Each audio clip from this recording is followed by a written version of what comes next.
Hola, hola, my name is Ricardo. I am the host of the Lucha Jovers podcast here in the Voices of Wrestling Podcast Network.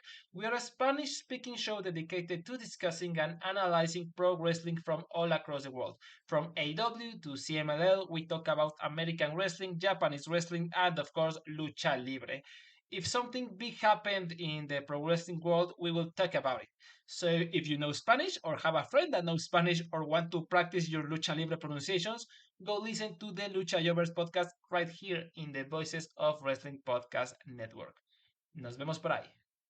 Hi, I'm Case Lowe, co-host of the Open the Voice Gate podcast. The one question I'm constantly asked when it comes to Dragongate is how do I get into the promotion? Well, stop asking and start listening to the Open the Voice Gate podcast, released every Wednesday on the Voices of Wrestling Podcasting Network. For exclusive news and show reviews, look no further than the leader in Dragongate coverage, Open the Voice Gate.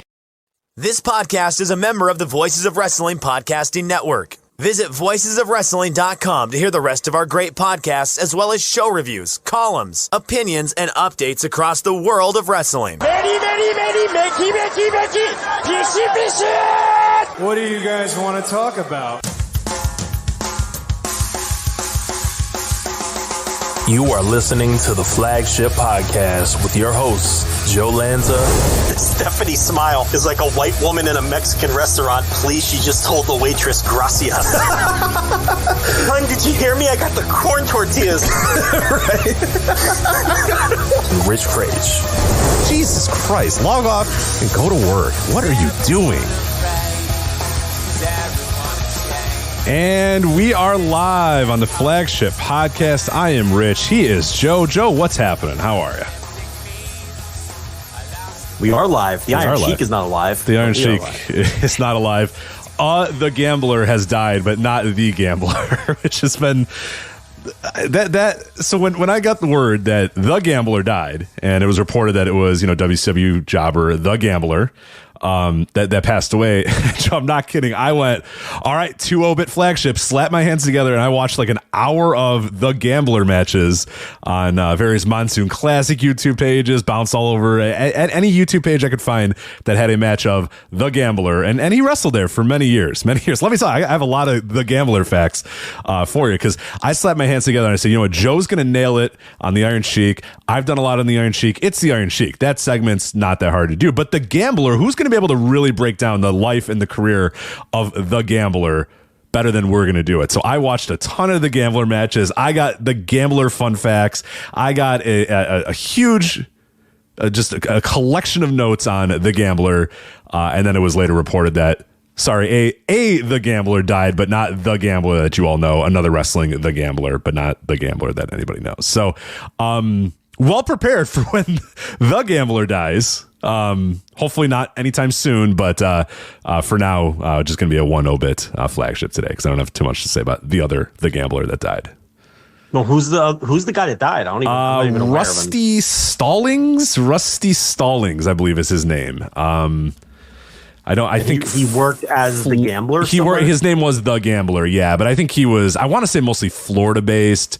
Nothing that like most people. I mean, it'd be a pretty ridiculous thing to do a whole Jeff Gann segment. I mean, that's already kind of ridiculous, even though the Gambler fucking rocks, by the way. Jeff Gann, the Gambler, WCW jobber legend, the Gambler, like, that guy rocks. That guy's awesome. We could do an entire segment on him, and I'd be perfectly fine doing that. But yeah, this other the Gambler, Rusty Stallings, I can't help you with Rusty Stallings. I don't know anything about Rusty Stallings. I don't think you know anything about Rusty Stallings. So we will not be doing an obit for one Rusty Stallings. I apologize.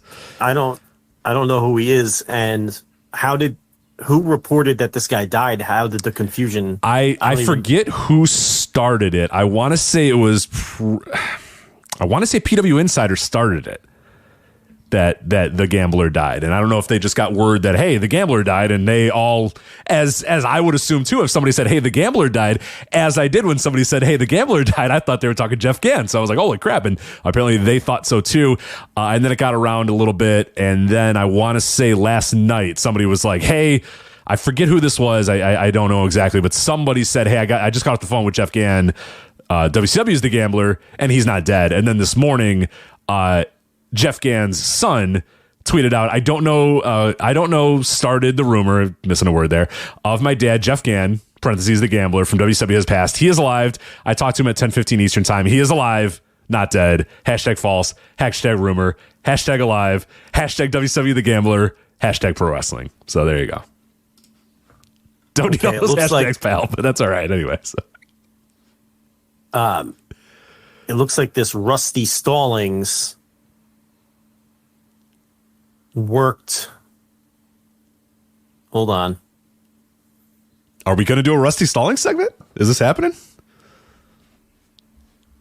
Mike Mooneyham tweeted, another sad day in the wrestling biz. The Iron Sheik dies on what would have been superstar Billy Graham's 80th birthday. And on a local note, we lost a good guy, Rusty Stallings, at the age of 59. Okay, so maybe Rusty, South Carolina based then. Rusty, who worked some years ago as the gambler, will be missed by many. And then Mike Mooneyham later, when someone pointed out that this was a different person than the WCW wrestler that we're all familiar with, Mooneyham tweeted, correct. Rusty used a similar gimmick, not the same gambler from WCW. So it was Mike Mooneyham. Now, he didn't do anything wrong. Right. He said the gambler died. Yeah, which is not wrong, which is not incorrect. No, not even that. In his tweet, he says Rusty Stallings, who worked some years ago as the gambler, okay, passed away. He didn't do anything wrong because Rusty Stallings, who worked some years ago as the gambler, really did die. Yeah. So people just took that for the more famous version of the gambler, which was the WCW wrestler. So maybe he could have figured, maybe it would have been a good idea to just note that it wasn't the more famous gambler at the time of his tweet, but I don't know. I don't think he did anything wrong. He put the shoot name and it said, so anyway, it looks like that's where it started. Do you think if you're not in this like super deep wrestling world like we are, that you would know WCW is the gambler? You know what I mean? Because like we're using the term like the more famous, the gambler, but like to the common wrestling fan, most wrestling fans, do they know WCW's the gambler? Do they know Jeff Gann or Jeff Can? I think if you're a certain age, you remember the WCW gambler because he was a very memorable gimmick. How many other television jobbers had a gimmick? Yeah, right.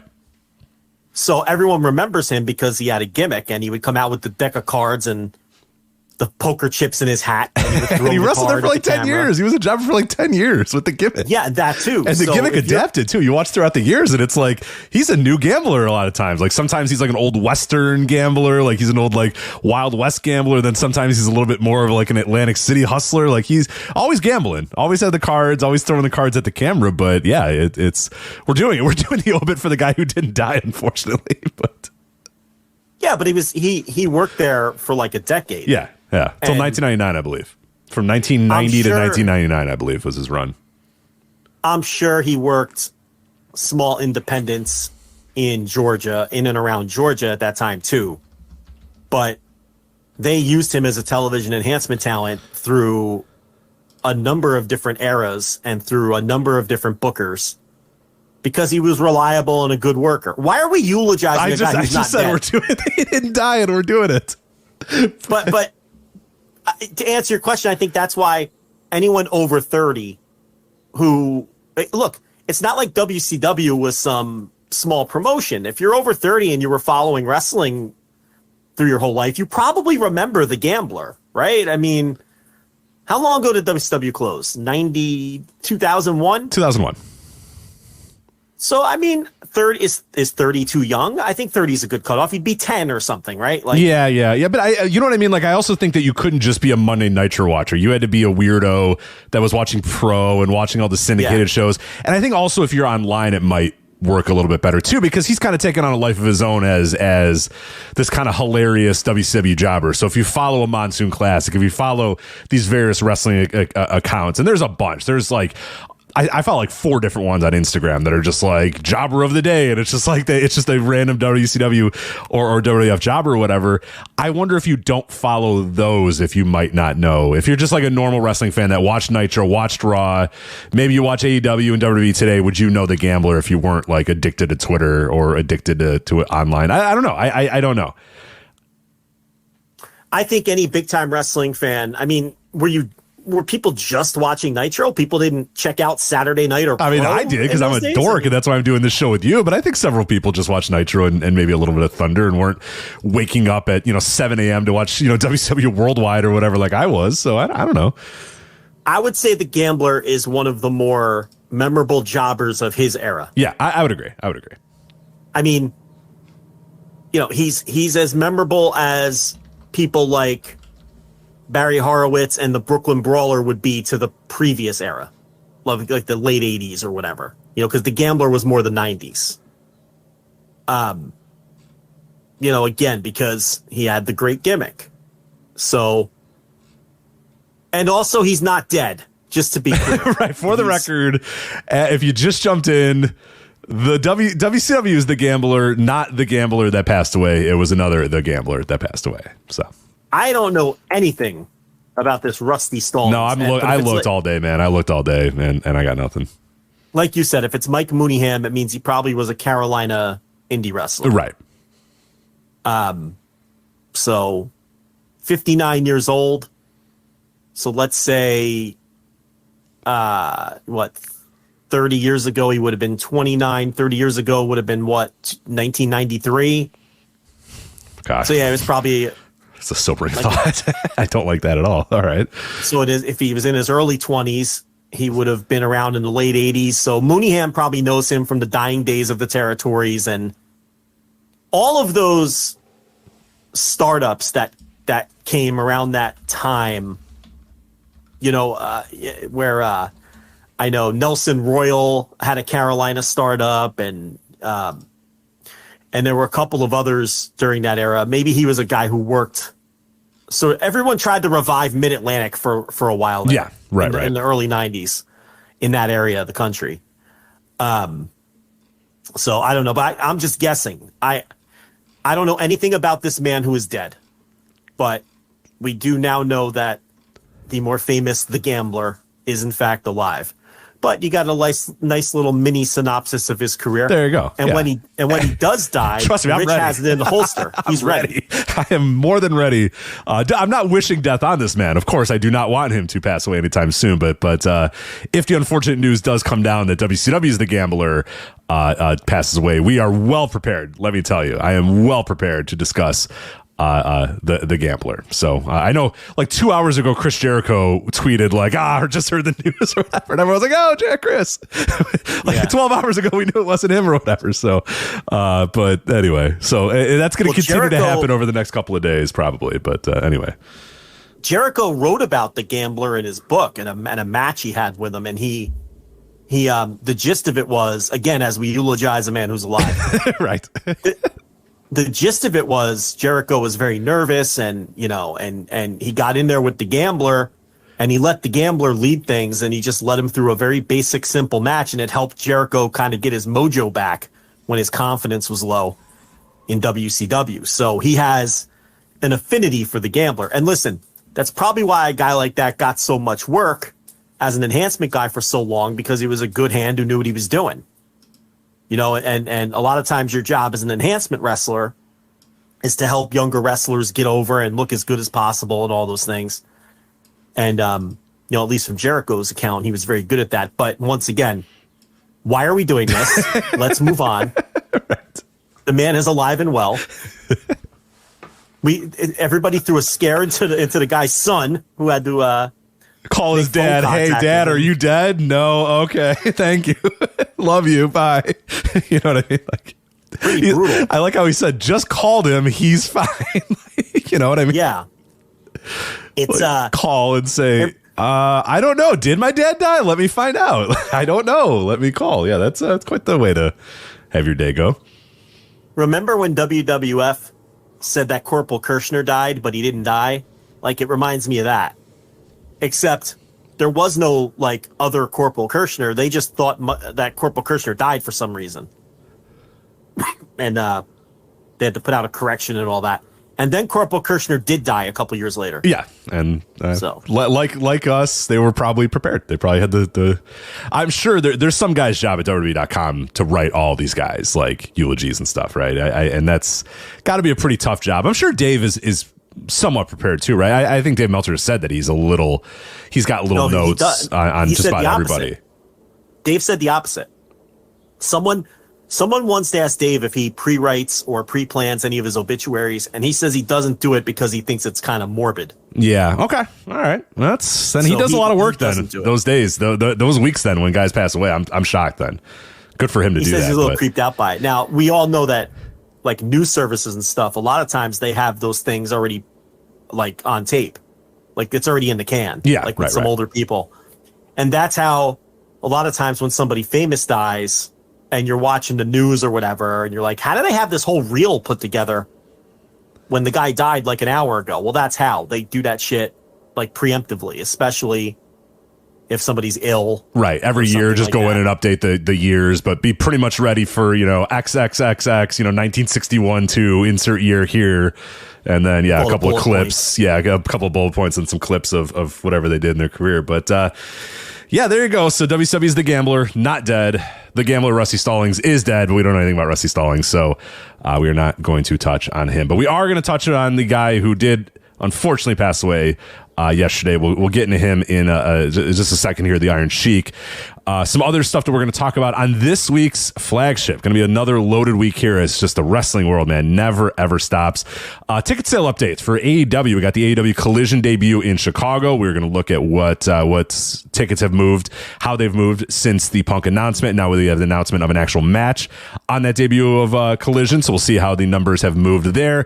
And then look at some other upcoming AEW ticket sale data as well. We got the AEW Dynamite, the Forbidden Door Go Home show in Chicago. We have all the Collision follow-ups in Toronto and Hamilton and Regina and Calgary and Newark and stuff like that. Also, quick check-in on All In Wembley, as well as Forbidden Door to see what AEW ticket sales are looking like. And you mentioned a little bit on the Thursday TV reviews, or the Thursday Dynamite review, I should say, that AEW is a very weird company right now in terms of ticket sales. So I want to kind of touch on that and dig into it a little bit. I mean, some shows are just like going to be the most attended shows ever with the highest gates ever, and then they're like struggling to sell this show and this show and this show and stuff. So it's very bizarre right now in AEW. So we're going to break that down a little bit and touch on some numbers there. We will review New Japan's Dominion in Osaka-jo Hall, Dominion 6-4 in Osaka-jo Hall. You had Sonata versus Yota Tsuji in the main event, and a lot of other stuff up and down the card. In addition to that, we also got the G1 Climax lineup. We have the official lineup of the competitors in this year's G1 Climax. We'll touch on those, kind of preview that a little bit as we prepare for blocks and schedules and all that sort of stuff coming up in the next couple of days as well. I will preview the All Together show coming up on the 9th, coming up tomorrow from New Japan, All Japan, and Noah. It's a joint show, mostly tag matches in there, but there's some stuff to touch on, some stuff that we can dig into. We also have a big news out of Dragongate. The firing of SB Kento and Takuma Fujiwara that we'll touch on with some additional notes from the Open the Voice Gate guys on the Voice Wrestling Podcast Network. Did a very extensive breakdown of this, but we have some other stuff to get into that. And then finally, mercifully, the NWA Crockett Cup, Night 1, Night 2. Oh, boy. So another NWA show that just, if we don't cover it, nobody will. So we have to cover it. And boy, there's plenty to cover from the NWA Crockett Cup. But Joe, let's start out with the unfortunate news that the Iron Sheik has passed away yesterday. The actual age of the Iron Sheik still kind of up for debate all these years later. Some people say I think it was like June 1949 or 1942, March 1942, 1944, 1945. It's kind of all over the board of exactly how old he was when he was born. We know he was at least 80. 81 is probably, if you use the March 15th, 1942 age. But regardless, early 80s for the Iron Sheik. No matter what, June 7th, the Iron Sheik passes away. One of the more popular and more. I don't know. I don't know the correct words to kind of describe what the Iron Sheik. You're looking for the word. You're looking for the word memorable. I guess memorable. Yeah, that's probably it. Like to some like a mom test guy. He is one of them that I think is would probably do surprisingly well in that, given that his actual wrestling career maybe isn't as popular as others or as prolific as others, but was able to kind of carve out a niche for himself and just be one of the more popular, well-known wrestlers of all time. The Iron Sheik passed away yesterday. So let's take it away with the Iron Sheik. Anything that you wanted to start out with here? Yeah, well, he's one of the most memorable and colorful wrestling characters of all time because of the era that he was the number 2 heel for a time during the Hulkamania era, during the wrestling boom of the 80s. Certainly behind Roddy Piper.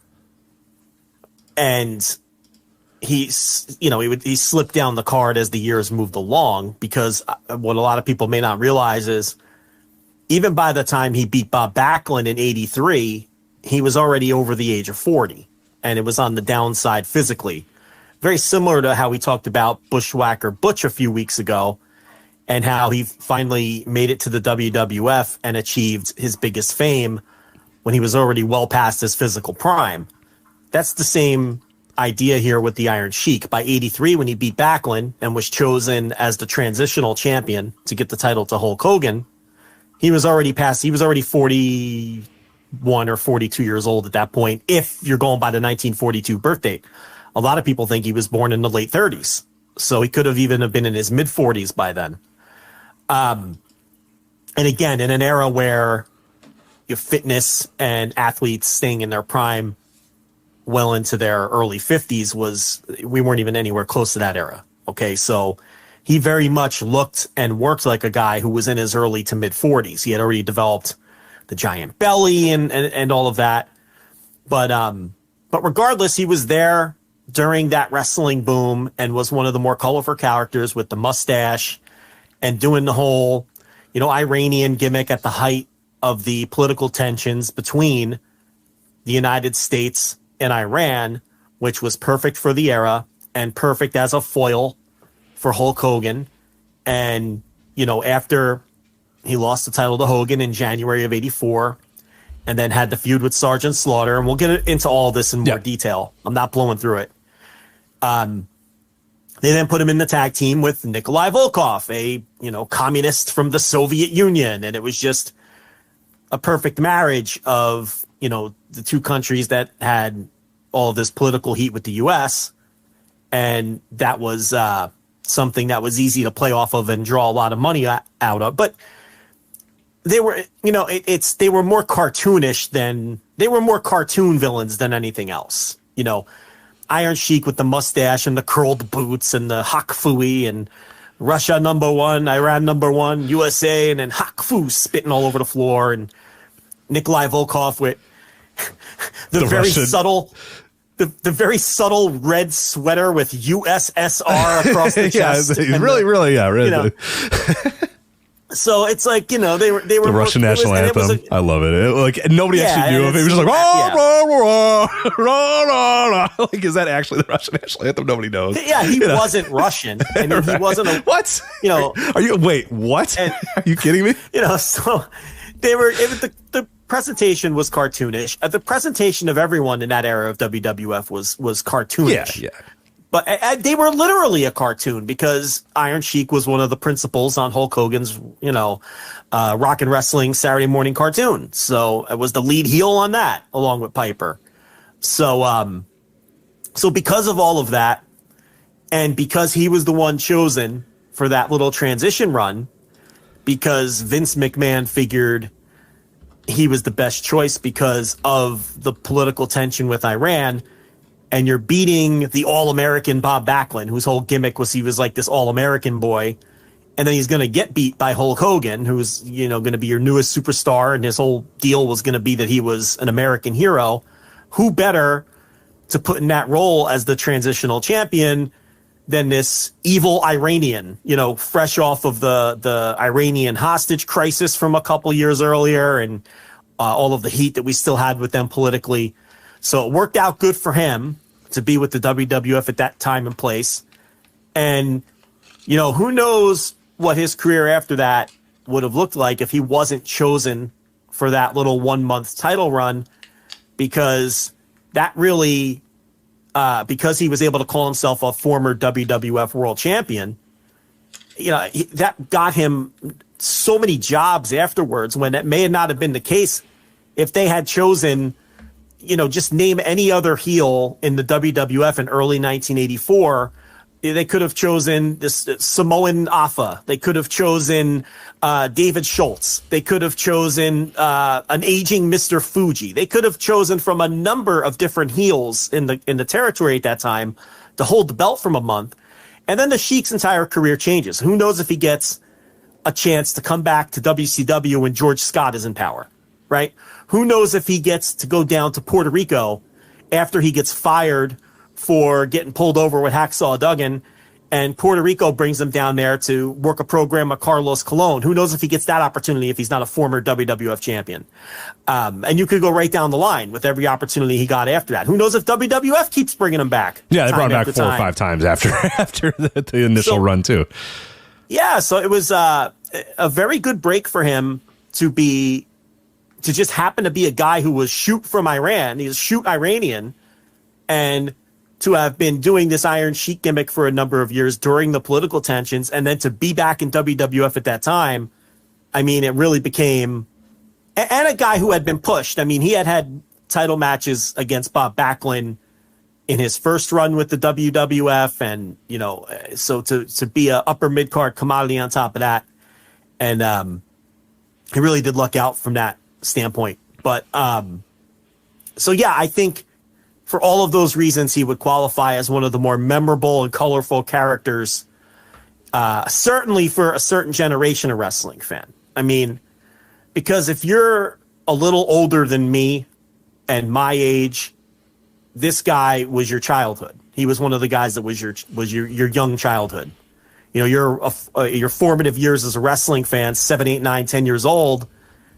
This guy is, like I said, on the cartoon and one of the top heels in the company, and just one of the top guys in the company during one of the boom periods. So I don't know, what did you think of the Iron Sheik as an overview? Yeah. So today I went through, or over the last couple of days, went through and watched as much non-WWF Iron Sheik as I possibly could, because we all know. I mean, I think most people here, and if you haven't, I think the most obvious matches that you are going to want to watch if you're trying to catch up a little bit, and we'll talk about Iron Sheik in terms of in-ring, and it was never really the in-ring, but I do think he was better than a lot of people gave him credit for in a certain era. Once he got to WWF, he just he realized, and really he realized it by Mid-Atlantic, that I don't really need to go out there and work really hard. I can just say I ran #1 USA Hak Fui, and that's going to get me over and make me a ton of money. And he was smart to do that. He was smart to realize that I don't really have to go out there and do a whole lot and do that. But WWF stuff, the Backlund match, I think is actually pretty good. The one where he beats Backlund to win the title, and I was able to read some quotes about Bob Backlund talking about working with the Iron Sheik and saying that it was actually kind of fun to work with the Iron Sheik because he did have a very, very extensive amateur wrestling background. There's probably a lot of people that don't know it. They know him as the big bellied, caricature. Like you said, he was just a cartoon villain is how a lot of people probably know him. But the guy was a very accomplished amateur wrestler, competed for a spot on Iran's Summer Olympics teams in 1968. Goes to the U.S. after, leaving Iran for a multitude of reasons, mostly related to the political culture there, which is so funny about the fact that what he became when he came to America was like, Iran's the best, Iran #1. And it's like, his idol was an Iranian wrestler that died mysteriously, and most people think that his mysterious death was as a result of the Iranian government killing him because he was against them in a lot of ways. So he flees the country, goes to America, coaches, like is an assistant coach on the U.S. Olympic team. Like he is a major part of the U.S. Olympic amateur wrestling team as an assistant coach, and like a big deal for teams that, you know, did pretty good in 1970, or the 1972 Olympic Games in Munich. I know he was a part of that, but that's how he then becomes, you know, into the world of professional wrestling. And I try to watch as much as I could of his AWA days, because, you know, Vern Gagne, very influential in terms of, you know, USA wrestling, melding professional wrestling with amateur wrestling or whatever. So Vern Gagne gives the guy a shot, has the guy wrestle, and I watched a lot of the early stuff. This is before he's the Iron Sheik, when he's just by his real name, and he's pretty good. Like he moves around quite well. He gets, you know, he's got a lot of athleticism. He's obviously a very skilled amateur wrestler. It's pretty wild to watch him in those days. I mean, there's a match, I forget who he's against, and I'll try to link it in the show notes if I remember, but this match is like, you know, they talk about this young man, you know, athletic, agile, endurance, and it's like you would never think that the Iron Sheik would be referred to by any of those adjectives, but he was, and you know what I mean? Like, and that's how he was at that time.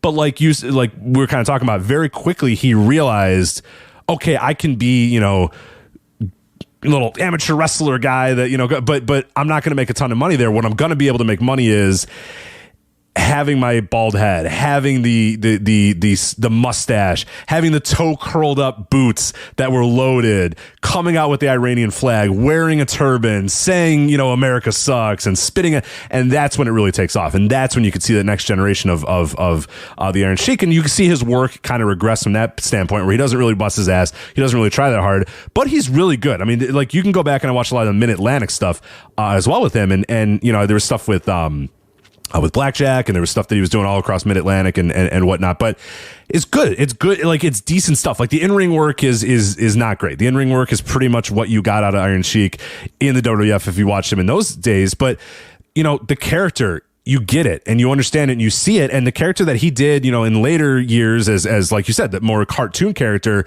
has a little bit more of an edge to it. In 1980 and 1981, like you said, the Iranian crisis, it's a little more fresh in people's mind. There's a little bit more tension between the USA and Iran at that time. So when he comes out there and he's attacking guys, and he pretty much did the club thing. And if people did not know, or they don't know, they did it with Backlund as well. They did it with Blackjack Mulligan. They did it a bunch of times. Is Iron Sheik would come out with those Persian clubs, like these big giant weights that he would swing over his head, and he was great at doing it. He would be able to do 100 of them very easily. And then he would stop, and then he'd challenge, you know, the babyface or whatever. Oh, can you do the Persian clubs? Can you do 100 of them or whatever? And then the babyface would, you know, look around. The fans would go, yeah, you can do it. You can do it. If he did it, you can do it. And then he'll grab him. This guy, he'll do 20 of them, and the Iron Sheik hits him in the stomach with a club or beats him up or something like that. It was the same gimmick, and he was able to do it time and time again all over the place. But those had a little bit more tension to them. Those had a little bit more edge to them, as opposed to, like you said, the WWF era, where he just kind of became a cartoon character. He just kind of became part of the clown show and part of the circus. It was kind of fun to see him with some real heat, and to see him come out and the fans really, really despise this guy. And those early WWF runs and those early WWF matches do sort of have a little bit of that. Like the Backlund match, like I said, that's a pretty good match, because Backlund goes in there and they work. They're wrestling, they're going back and forth, they're doing ground stuff. Like, it's kind of good. Like, it's not a bad match. And then for people that do not know how it ends, of course, you know, Sheik puts him in the camel clutch, and Backlund doesn't submit, but his manager, Arnold Skulland, throws in the white towel, and that's it. And Bob Backlund loses his title. The Iron Sheik is your champion, but it's not going to last very long, because that's a match that everyone listening to either should have watched or should go watch. Yeah, go watch that. It's good. Match. It's actually pretty damn good. And it you know, and the idea of Skulland throwing in the towel played into when Bob Backlund returned in '93, claiming that he was the real world's champion because he was never defeated. Right, I never got beaten. I never lost. I never got defeated. Right, and that was the way to get out of beating Backlund to get the title on the Iron Sheik was to have them throw in the towel. And then, you know, a month later in MSG, that's when, you know, Hogan beats Sheik, which is a nothing match too. But, you know, the thing about that match, the title change to Hogan, is it was perfect for the story they were telling and what they were trying to do. I don't think the Iron Sheik taking Hulk Hogan to the limit would have been smart in that scenario. You have Hogan come back. He's the biggest star in wrestling at that point. Okay. And you're trying to give him the rocket strap and just, he had been back with the company for like a month when they booked the match. He should have demolished the Iron Sheik in 5 minutes. So I think they kind of get a bad rep for how lousy that match was. I think that match was booked. I don't think it's that bad. I don't know. I watched it today. I don't think it was that bad. It's not great, but I don't know. I didn't. It's what it should have been. It's exactly what it's. Yeah, Hulk Hogan is this gigantic megastar that has been in the WWF, that just came back to the WWF like a month or so ago. It's obvious to everybody in the planet that this guy's the biggest star in wrestling, that he's going to be the biggest star in wrestling, and that he's going to win this title. Yeah, and he already was. Yeah. So it was like, no, you don't need the Iron Sheik to have him on the ropes. And oh my God, is Hogan going to do it? No, the bell rings. There's a little back and forth. She gets, a minute of heat on Hogan. Then Hogan does a bunch of elbow drops, then the leg drop, and then he wins the title. It's like, yeah, nobody needed a back and forth. Sheik hits his gut wrench suplex, which he hit in every match, and it was a very nice looking gut. He had a very nice gut wrench suplex coming from his amateur background. Then he had Hogan in like a Boston Crab, and Hogan immediately escapes. Right. He does a push up and tosses him off. The famous commentary. He did a push up. He powered right out of it. Then he does put him in the camel clutch, but again, it doesn't take Hogan long to escape. And then, he hits the leg drop and cradles him up for the pin and beats him in like 5 minutes, which is exactly what that match should have been, to make a statement and say, this is the man now. So no, it's not any kind of great match. It was exactly what it should have been. And the Backlund Iron Sheik matches, those guys obviously both had great amateur wrestling credentials, and they would wrestle each other, and they would have decent little matches for the time. Iron Sheik didn't make the 68 Olympic team for Iran. He fled the country after that once the political stuff got too hot, and he was on the wrong side of that, so he got the fuck out of Dodge, which was funny because then his gimmick was that he was on like the evil side of that. Right. Yeah. I mentioned that. It's so funny that he fled the country for, political reasons. And then, the character that he adopts is, I ran the best. I ran number one. It's like the guy fled the country because he was, persecution of his idols and his family and all that sort of shit, and then got out of there as quick as he could. So that's pretty funny. In 72, so he finds it the American wrestling camp, and he wins the AAU title in his weight class. And the 72 Olympics in Munich, he couldn't wrestle for the American team because he wasn't American. He would have been on that USA team, but he couldn't. He's not American. But he made the trip with them as an assistant coach because he was hoping that the Iranian team would let him wrestle and skip the qualifiers or the trials just based on his credentials and the fact that he was an AAU champion and all that, but they didn't. So, later in his career, he would claim, and promoters would claim, that he was an Olympic medalist, an Olympic gold medalist, an Olympic wrestler. Depending what territory he was in, the story would he was either an Olympic wrestler or a gold medalist, but he never actually wrestled in the Olympics. He was an Olympic caliber wrestler, though. So early in his career, obviously, especially in the 70s, the mid to late 70s, being an Olympic caliber wrestler was going to get you booked everywhere. And he worked every territory. He did New Japan tours. He did All Japan tours. And, he would always end up back in the AWA. And where he first did the Iron Sheik gimmick was in the mid 70s in the AWA when his career wasn't really going anywhere. And then the Ganyas gave him the gimmick of the Iron Sheik. And then he that's when, like you said, he would adopt the more cartoonish aspects. And then the political tensions between the U.S. and Iran heated up. And that was great for him. Oh, yeah. At that point, he puts a good time. He puts a good time to become an Iranian, nationalist. A good time to become an Iranian nationalist because, ended up working pretty good in the world of wrestling. Yes, and he ended up working as the Iron Sheik, or in the WWF, he was Hussein Arab, and all these different derivatives, but basically the same gimmick. And and he really never got pushed as like the straight-laced amateur wrestler. And he did get pushed in Portland, where he won the tag team titles. And then he made his way to Mid-Atlantic, which is really probably where most people, some older people remember his first push when he won the Mid-Atlantic title from Jim Brunzell. I believe Jim Brunzell. Say, yeah, I believe that's correct. Who he crossed paths with again, about 6 or 7 years later. But so then it was he got a big push in Mid-Atlantic as the Mid-Atlantic champion. And that was actually after his first run in 79, he had his first run with the WWF. That was the run where he had his first matches with Bob Backlund. So actually, he got pushed there before Mid-Atlantic because he did have championship matches against Backlund, including one in MSG, where he won a battle royal earlier in the night to earn a title shot. And if I remember the story on that one, and this is Vincent K. McMahon. Vince Sr., yeah, Vince Sr. And the idea was he wanted to do this match between Hussein Arab and Bob Backlund, but he was afraid. That was truly the height of that was 1979. That was Jimmy Carter. The hostage crisis is in full force. So it was very scary times, and he didn't want to advertise the match because he thought maybe politically it wouldn't be in good taste or people would riot or reject it. So what he did to get around it was he did the winner of the Battle Royal gets the title match, and they had him win the Battle Royal, and then he faced Backlund later on that night. So that's how Vince McMahon Sr. got around that. Not really senior, but people get the idea. Right. That's how they got around that. But it drew 17,000 fans. It didn't draw a sellout because it was a gimmick where no one knew who the challenger was going to be because it was the Battle Royal. So in those days, 17,000 in MSG wasn't a great number. So that's just, that didn't really work so well.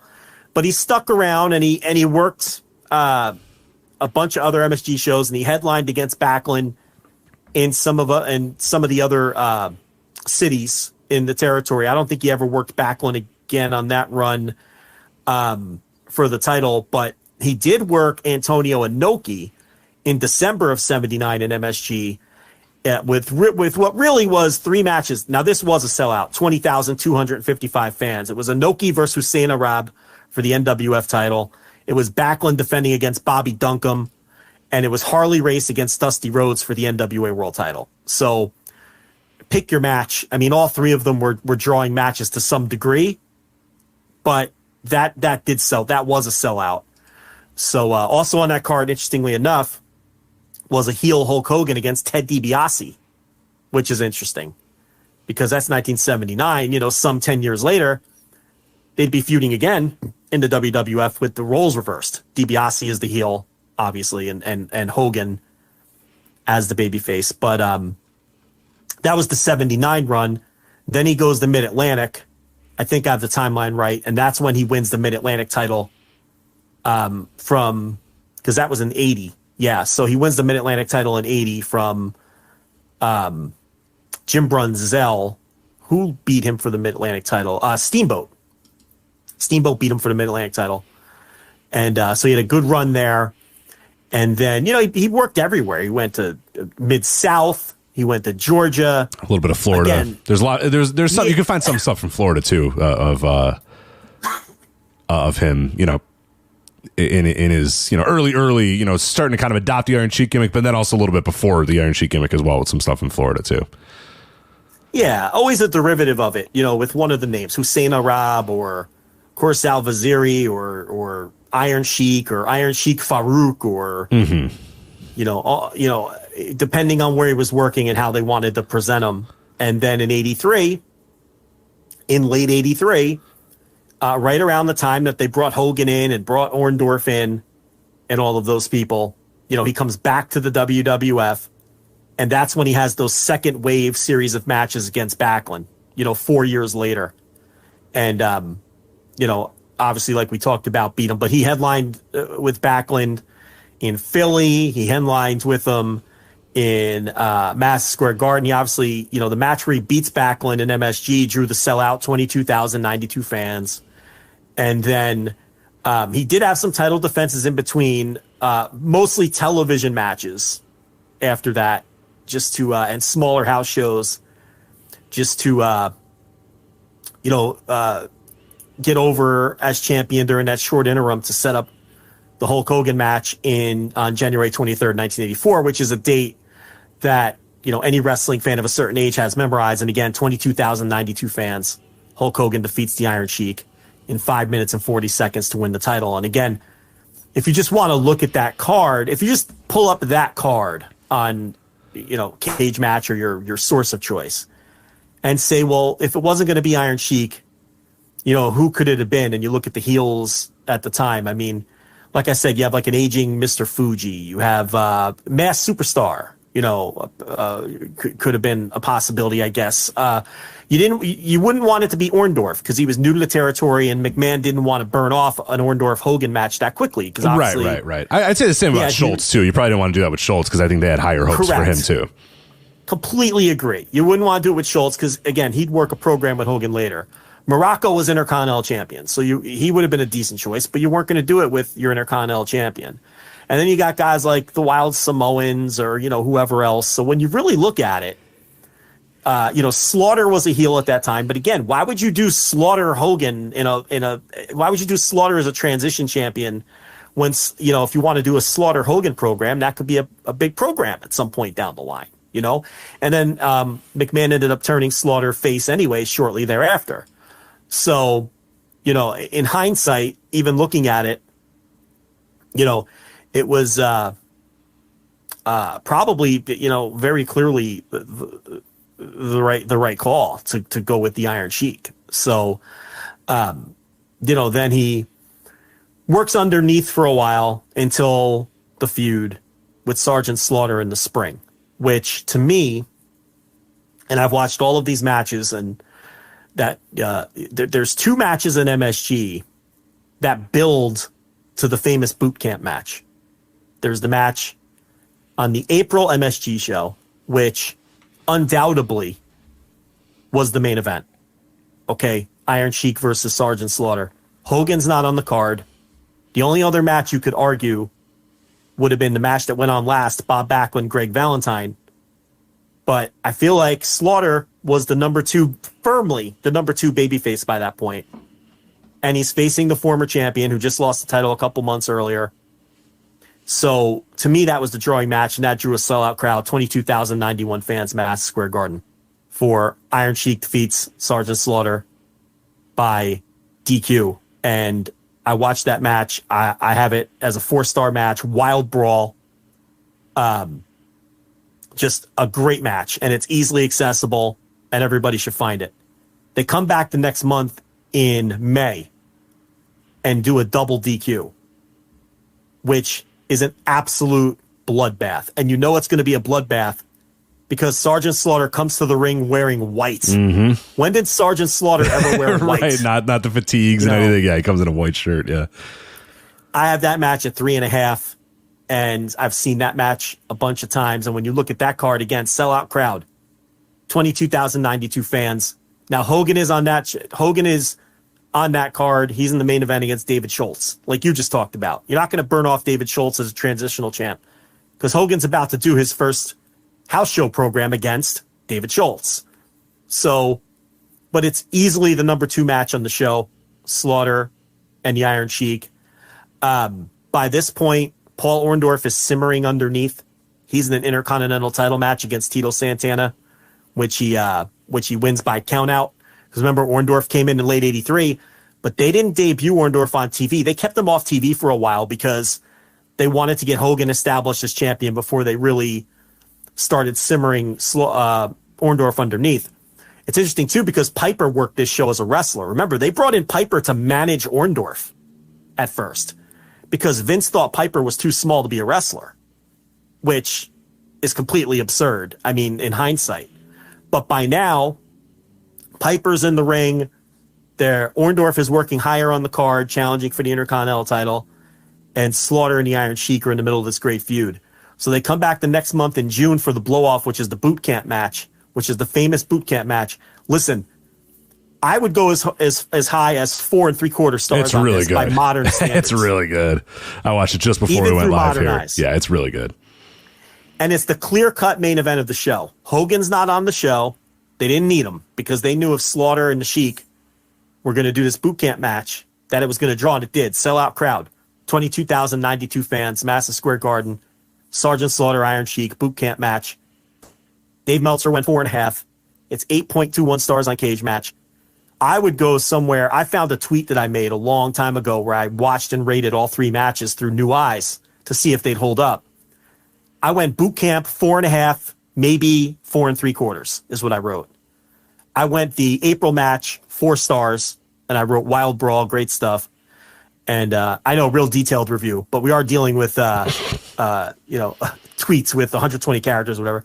And then third, I went with the May match, 3.5 stars, and that's where I noted that Slaughter wears all white, so you know he's going to bleed, and it was a little slower paced than the other two. The great thing about the May match is in the post-match promo, they do the double DQ, and Slaughter, he's covered in blood from head to toe. His white gear is soaked in blood. And he grabs the mic, and by the way, the crowds are molten for these matches. Like, you know, like to a degree that they're not. I'm not trying to sensationalize the past, but you just watched the boot camp match, okay? These crowds are a different kind of molten for all 3 of these matches, but especially this one. And Slaughter's there covered in blood. They do the double DQ, and he grabs the mic in the post match, and he says in that Sergeant Slaughter voice, "I swear on my mother's grave, I'll never wrestle here again unless I get my hands on the Iron Sheik." Yeah. And that crowd just explodes, and the roof blows off the building. And that was the sort of go-home promo for the boot camp match the next month, which, you know, then they do. And Slaughter wins, obviously, in one of the great matches, really in WWE history, but especially that era of WWF, one of the great matches, if not the greatest. Right there with Steamboat Savage, right there with Slaughter Patterson and the alley fight. Whatever match you want to name from that era, that boot camp match is right there. And they did those boot camp matches in other cities too.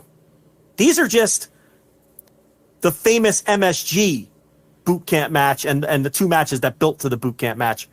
But Slaughter and Sheik did these matches in all of the towns and built up eventually to the boot camp blow-off in each one of these towns. And I don't know if those boot camp matches were as good as the one in MSG, but I'm sure they weren't far off.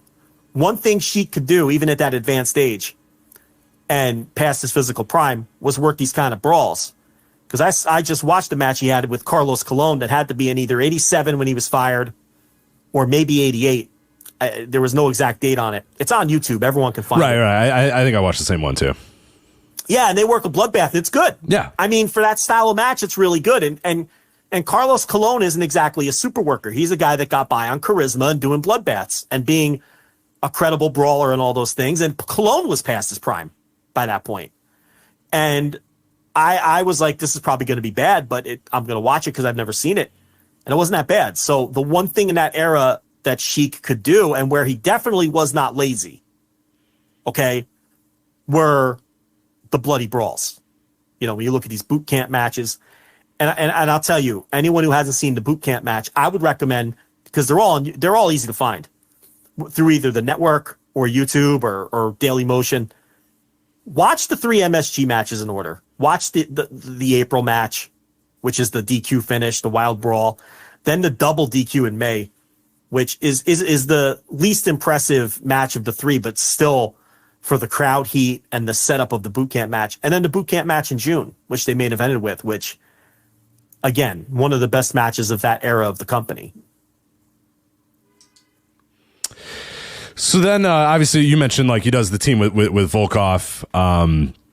Yeah, then he kind of transitions. Yeah, it's 85, and then then we're full on Hogan era with the cartoonish stuff. Right. And It's memorable, and that's probably unfortunately the time when I think most people probably know of the Iron Sheik. And I say unfortunately just because, you know, it is like you said, he's over the top, he's cartoon characters, and then there's also the promos, and that has kind of been. Maybe his most important legacy is Iron Sheik promos. And I went through and I watched like an hour straight of them.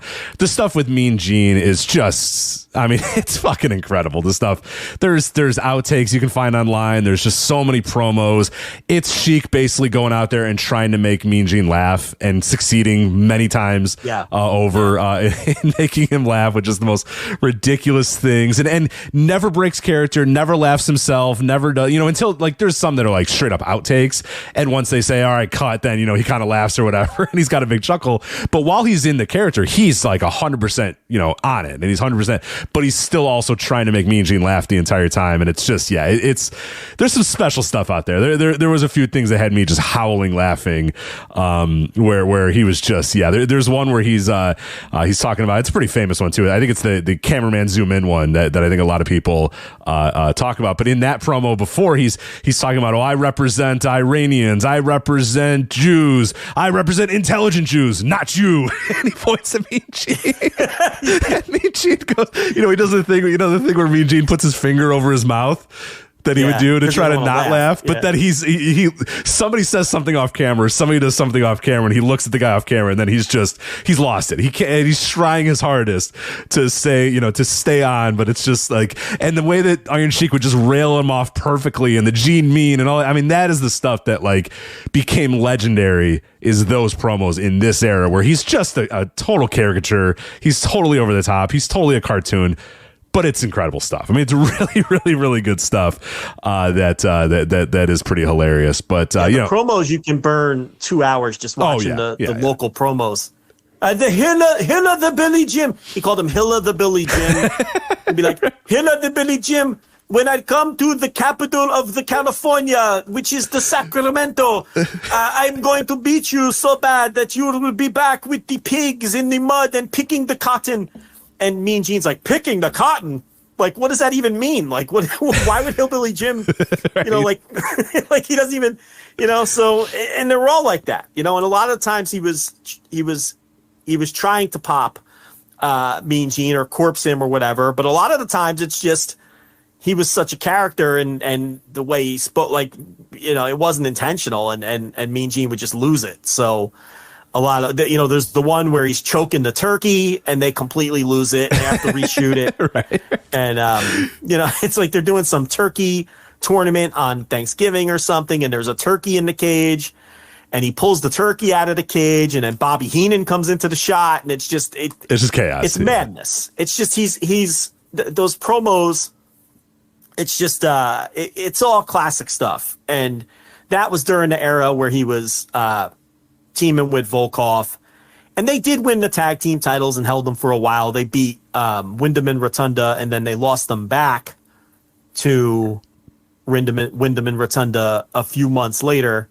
I know I was reading something. I think I was reading an article from the Ringer, and they said that they lost them to the British Bulldogs, which I don't know where they got that from, but anyway, so that team. And then from there,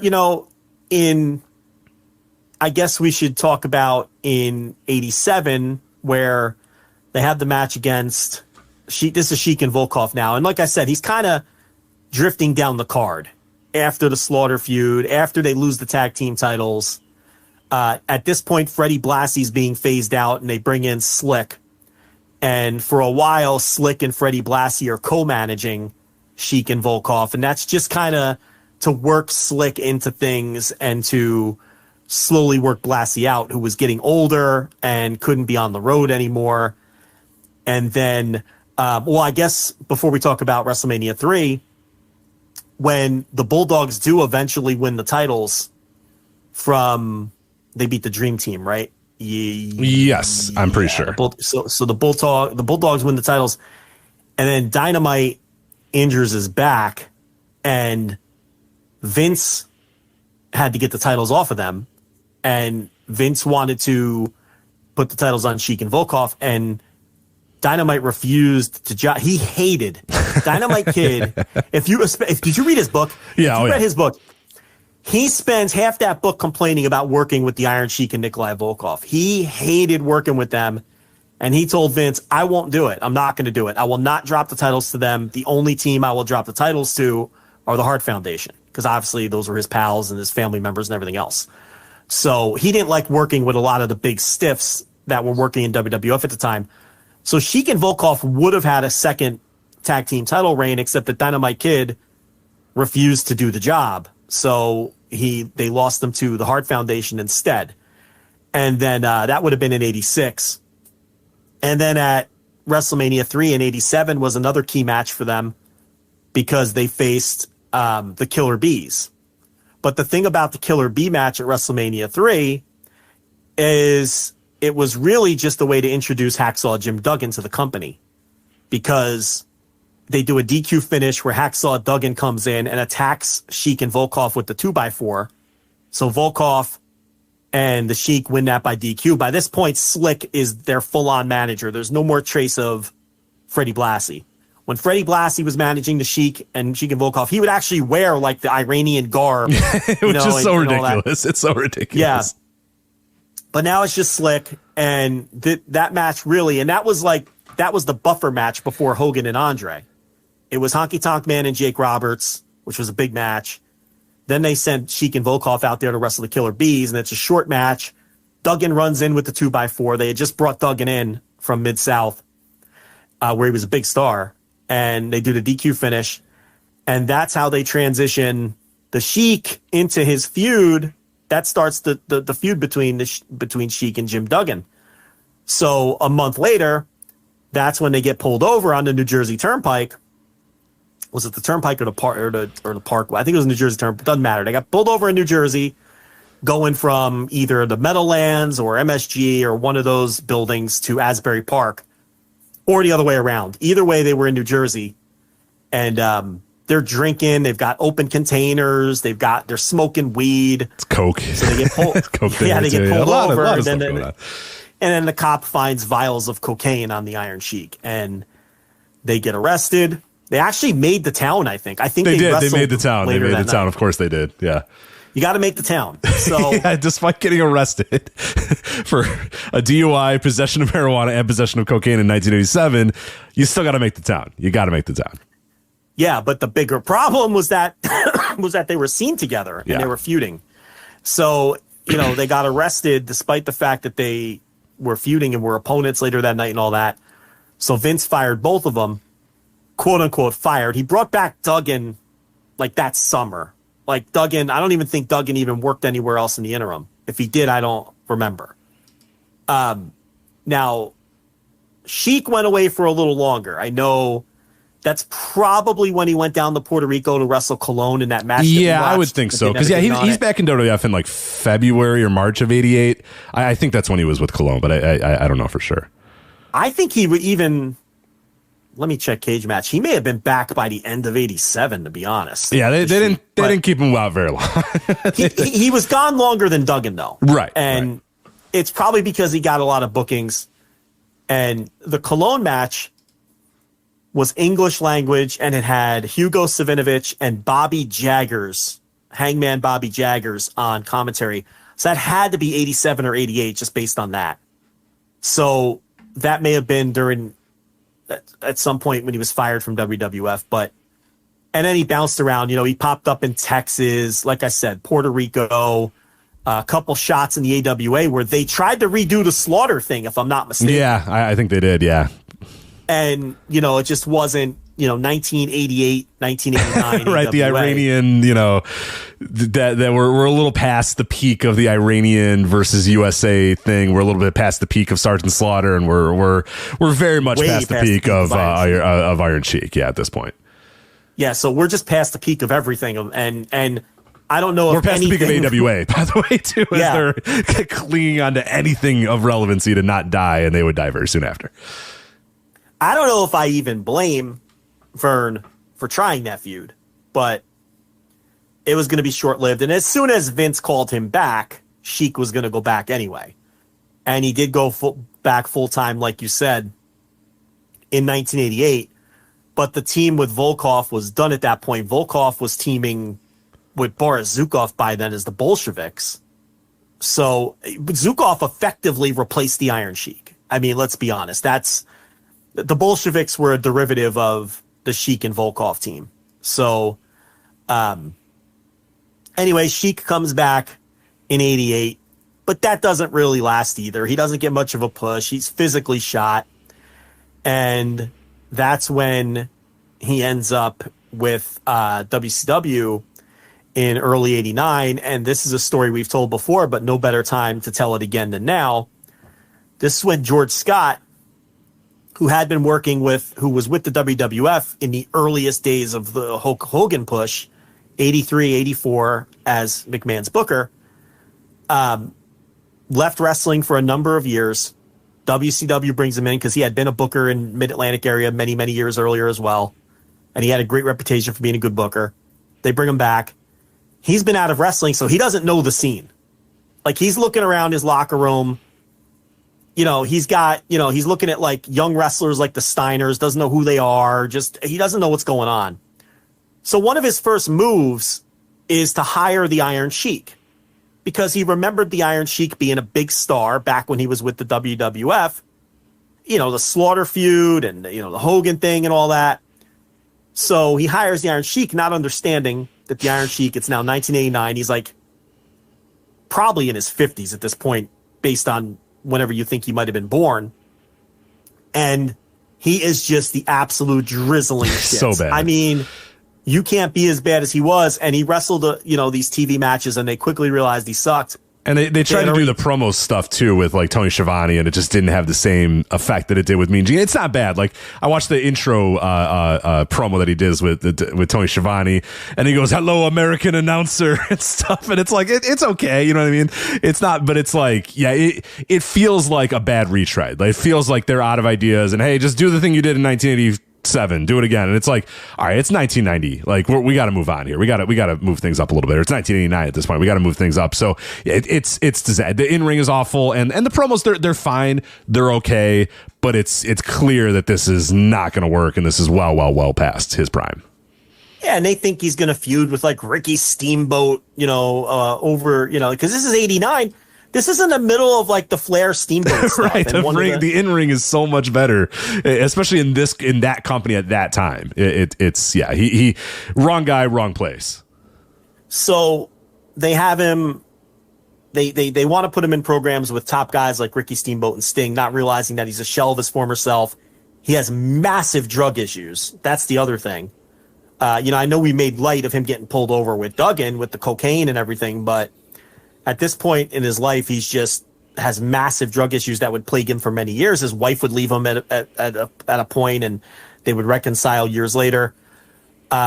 So they quickly, I don't even think they ever did a high profile Steamboat match. They did do the Sting match at Wrestle War, which is like a 2-minute match. And honestly, with the state that Sheik was in, and he had Rip Morgan as his flag bearer, because Rip Morgan had been the flag bearer for the Sheep Herders, and he was a guy who they would always use as a second. So they put him with Sheik because the Sheep Herders had left, a couple months earlier, a year earlier, to jump to WWF. So Rip Morgan was coming to the ring, and really he would take a lot of Sheik's bumps and things like that, because they realized that Sheik was shot. But that's probably his most high profile match of the run, was the loss to Sting at Wrestle War, the Music City Showdown show, which is essentially, but again, he gets that gut wrench suplex in. No, he does. That, always has that. Yeah, he's always got that. Always gets that beautiful gut wrench suplex in. And then, so this is the famous story that we always talk about, where they've gotten everything they can get out of him. They realize he sucks. And, so they have him put over Sting or whatever.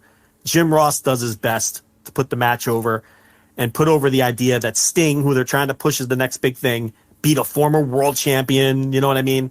So they try to get as much out of that as they can. They even had Sheik tell the ring announcer to announce him as a former world champion, like to play all that up and everything. So they send him home because he sucks. Okay? Here's the problem. WCW. They gave him a 1-year contract for like $100,000 or $150,000 or something like that, which was massive money for the time. And it's actually still pretty good money today. I was going to say, if somebody paid me $150,000 today, I'd be pretty happy with that. Yeah. And the 1-year contract had a rollover for a second year with like essentially a company option. Well, they send him home. George Scott gets fired, and Ole Anderson takes over as the booker. There was probably many people in between. I think there was a committee at some point in there. I could give you the timeline of WCW bookers, but that's really not pertinent to this. The point is, Scott was out, Ole Anderson was in, but everybody forgot that the Iron Sheik was under contract and that rollover date was coming up. So the date passes. They don't fire him. They're on the hook for another year of this guy because no one thought to fire him before the end of his first year. So Ole Anderson figures, all right, well, we're paying the guy anyway, and he has a name. So they did try to bring him back in 1990. And again, they tried to put him on TV. He was terrible. He has that match against He's worse. Mike Rotunda at the He's Great worse American now. Bash. And again, they just yank him off TV, and they basically just use him on house shows from that point forward to put people over. You know, where he wrestles, you know, Terry Taylor and whoever the fuck. I know at the end of the run, he had a long house show feud with the Junkyard Dog. I can't even imagine. And I can only imagine. God. Can you imagine 1991 JYD versus Iron Sheik. Ugh.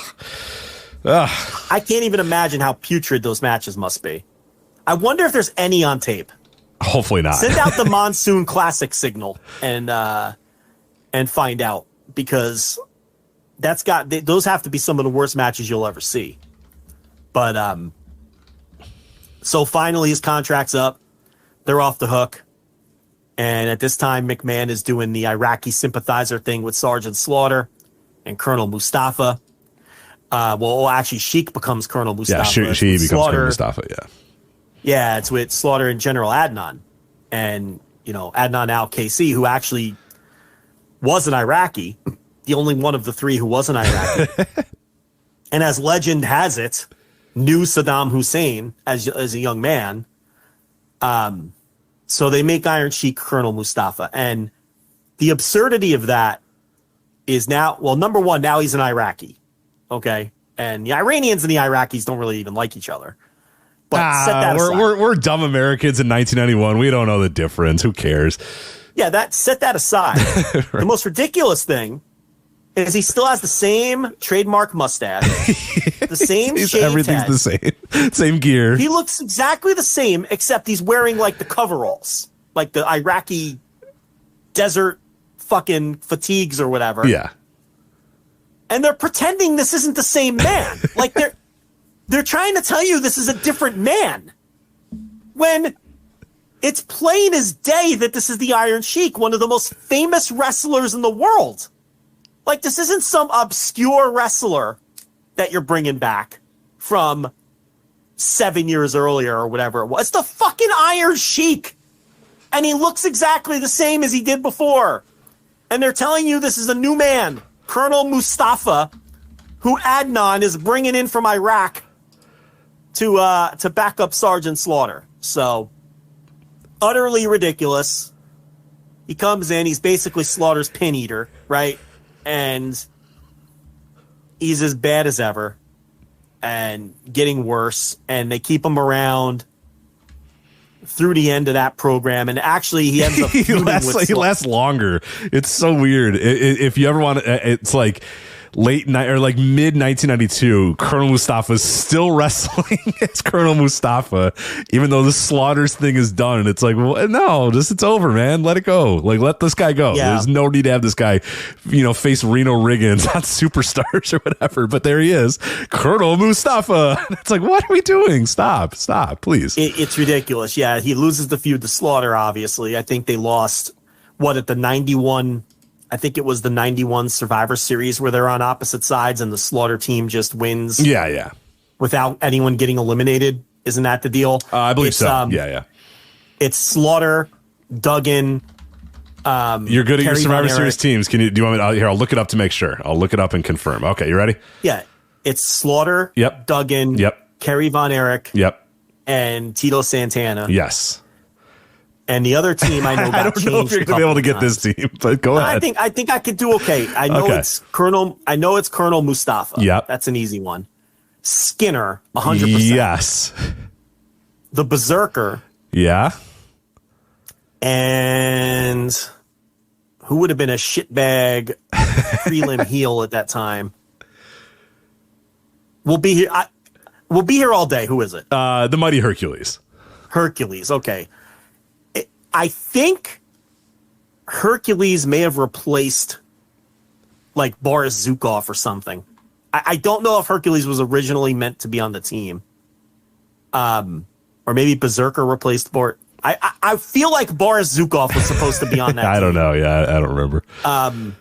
I wonder if Wikipedia would have that Survivor Series. What year is that? 91. No, I'm looking right now. They don't say anything about it. So they usually note if someone was replaced. Yeah, I can't find that. So maybe you made it up. Scott Casey replaced B. Brian Blair. Of course, who was I already remember replacing, that. Yeah. Like he was a replacement of a replacement. Yeah. 1 year. Anyway, so that feud was over, and they because then Slaughter, he beat Mustafa and Adnan around the loop, right? But it was done on TV. And then you're right, they kept him around. Inexplicably, they kept Sheik around as Colonel Mustafa for a long, like 6 months after the feud ended, which there was really no need for that. And then that's the end of his major league career as a wrestler. Now he would come back as a manager to manage the Sultan. Him and Backlund together managing the Sultan. They tried everything with the Sultan. They brought Backlund and the Iron Sheik back together to manage this guy, and it didn't quite work for the Sultan. Yeah, and he won the gimmick battle royal at WrestleMania because he couldn't take the bump over the top. Take a bump, yeah. So they figured, all right, well, he has to win. Had to win by default with one of the all-time calls ever by Bobby Heenan that says, by the time Iron Sheik gets to the ring, it's going to be WrestleMania 38. The guys are laughing at him. Because, they go to the top of the ramp, they go, the Iron Sheik, and then they announce, the Goon, and the Goon, passes him. And Iron Sheik's the last guy to get in the ring, and everybody they introduced afterwards passes Iron Sheik on the ramp because he's just taking forever to get there. It's so good. Yeah, and then he can't take the bump, so he has to win. Right. But then they had Slaughter come in and put him get the heat. Gotta get the heat. Gotta get the heat back. Yeah, gotta get the heat back. So Slaughter knocks him out and puts him in the Cobra Clutch. So, and then he became an internet meme. Yep. And went on the Howard Stern show, and his daughter gets murdered, and I didn't know this story until today when I read it, but he went to the courtroom with the intent of killing the man who murdered his daughter, and he hid a razor blade in his mouth and was going to try to cut the guy's throat in the courtroom, and his family talked him out of it, which is some dark shit. Yeah. But his family basically was like, well, look, she's still going to be dead, and now you're going to be in jail. Right. This isn't going to help anything. Nothing is solved by doing this. Right. So that guy ended up going to prison, and I think he died not that long after, the guy who killed his daughter. But, and then, he did the whatever he could to make money. He did the shoot interview circuit, all in the peak of the shoot interview era. He would do the absolutely ridiculous and outrageous shoot interviews with New Jack and Honky Tonk Man and that whole crew, where they would just have to make up stories and just be outrageous and silly. And he had the Twitter account that obviously other people were running, and but you say obviously, Howard Stern show. You say obviously, but I feel like every time it's brought up, people go, "Wait, really?" And I don't know how people still thought that was the Iron Sheik running that account. I'll give those guys credit. I'll get the team that ran that account ran it perfectly. It sounded like the Iron Sheik. It made sense that the Iron Sheik would tweet these random things out all the time. It was very clever. It was good. It was memeable. They did a great job with it. They did such a good job that 20 years later, 10 years later, I should say, every time people still think that it actually was the Iron Sheik tweeting it. So credit to them for nailing it. But it was not the Iron Sheik tweeting Hulk Hogan, suck my dick or whatever. That wasn't, believe it or not, actually the Iron Sheik tweeting that. That was, in fact, a team that was doing that for him. So I'd break your back and fuck you in the ass and all this other shit. Right. And people bought it all the time, every time. I'm sure somebody listening to this right now is learning that he didn't run that Twitter account for the first time in their life. I'm positive of it, because that was a constant thing on Twitter. People were like, wait, really? What? It's what? How do you not know this? The Iron Sheik isn't getting on his phone. But you know what? Credit to them.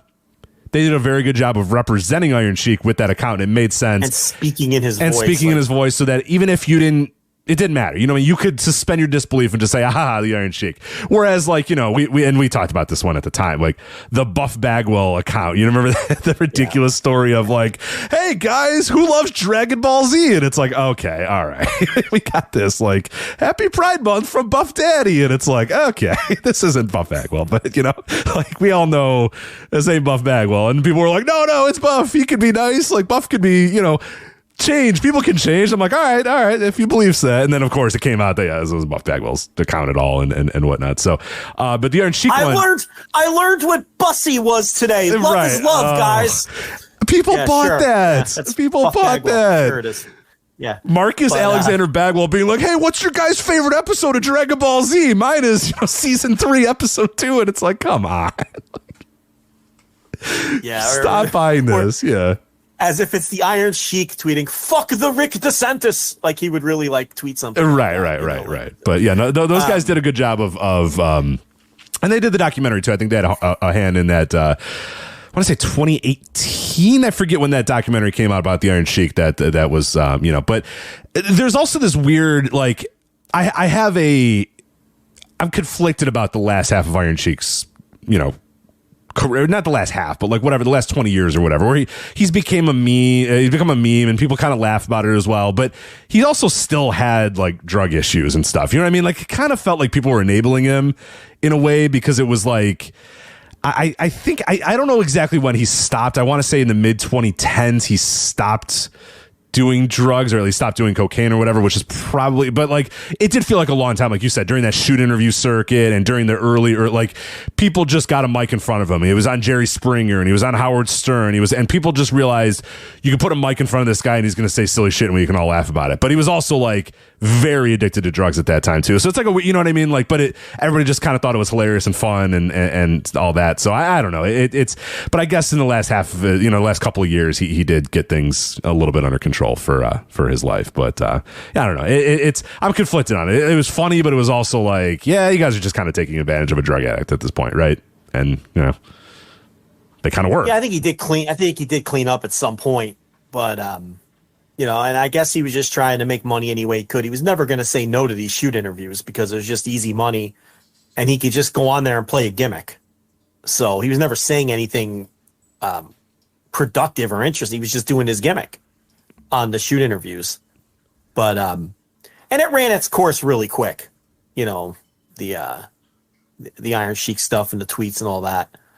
But well, I thought so. People still retweet that shit all the time, and I'm like, all right, I get it. Man, fuck the wildfires, and it's like, okay, we're still doing this. All right, all caps. You know, his saying something topical about to the current events. All right, cool. All right, we're yeah. Fuck the Hulk Hogan. Okay, we're still retweeting that. All right, like, great. Or fuck the insert person in the news. Iron Sheik has. Oh, okay. Iron Sheik has no idea who they are. No idea. Just, you know, whatever's going to get over with the Twitter crowd. But yeah, I don't know. I you know, like anything else, like the Virgil stuff that ran its course too. You know, all that, the fuck money and all that. Oh my god, yeah, that ran its course real quick. That shit's funny for like 6 months, and then it's like you have enough. You just got to block the accounts. But yeah, I mean, Sheik. You know, you mentioned the Persian clubs. That was a recurring angle he'd do. I know he did it with Paul Ellering. He did it with Backlund. Blackjack Mulligan. I watched that one earlier. That was cool. Yeah, he would do the Persian club deal, which was a shoot a lot of the time. The clubs were a shoot, but then he would do worked clubs. You know, when he would do the angles, so nobody else could do what he could do with the clubs. Like he was the only one who could swing clubs. But that was one of his go-tos, and he was like we said it. You know, outside of the memeable promos that he was doing that we talked about, he was an effective promo for his character.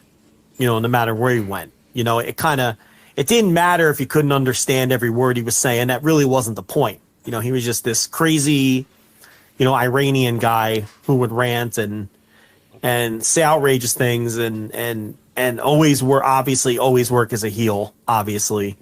And he had, I think, a really good career and is one of the most memorable wrestling characters, really, of his era or really any other, honestly. I mean, the Iron Sheik, like you said at the top, is the kind of guy who could pass that proverbial mom test.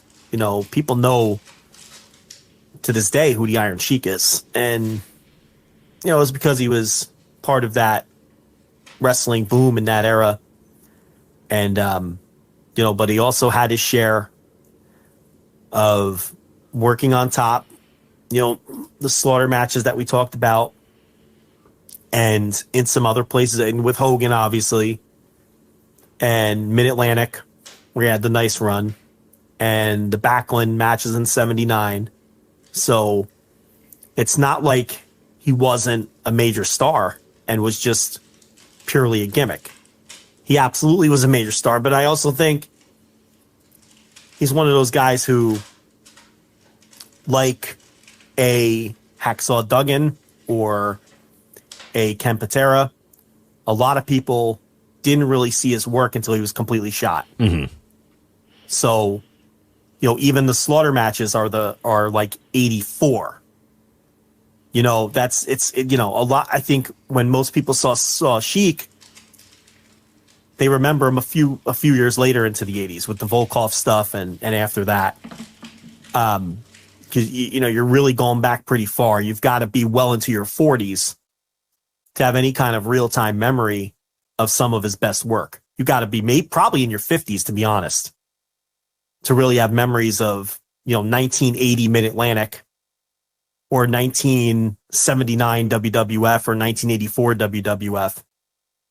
You know, so, you know, unless, of course, you've gone back and watched the footage.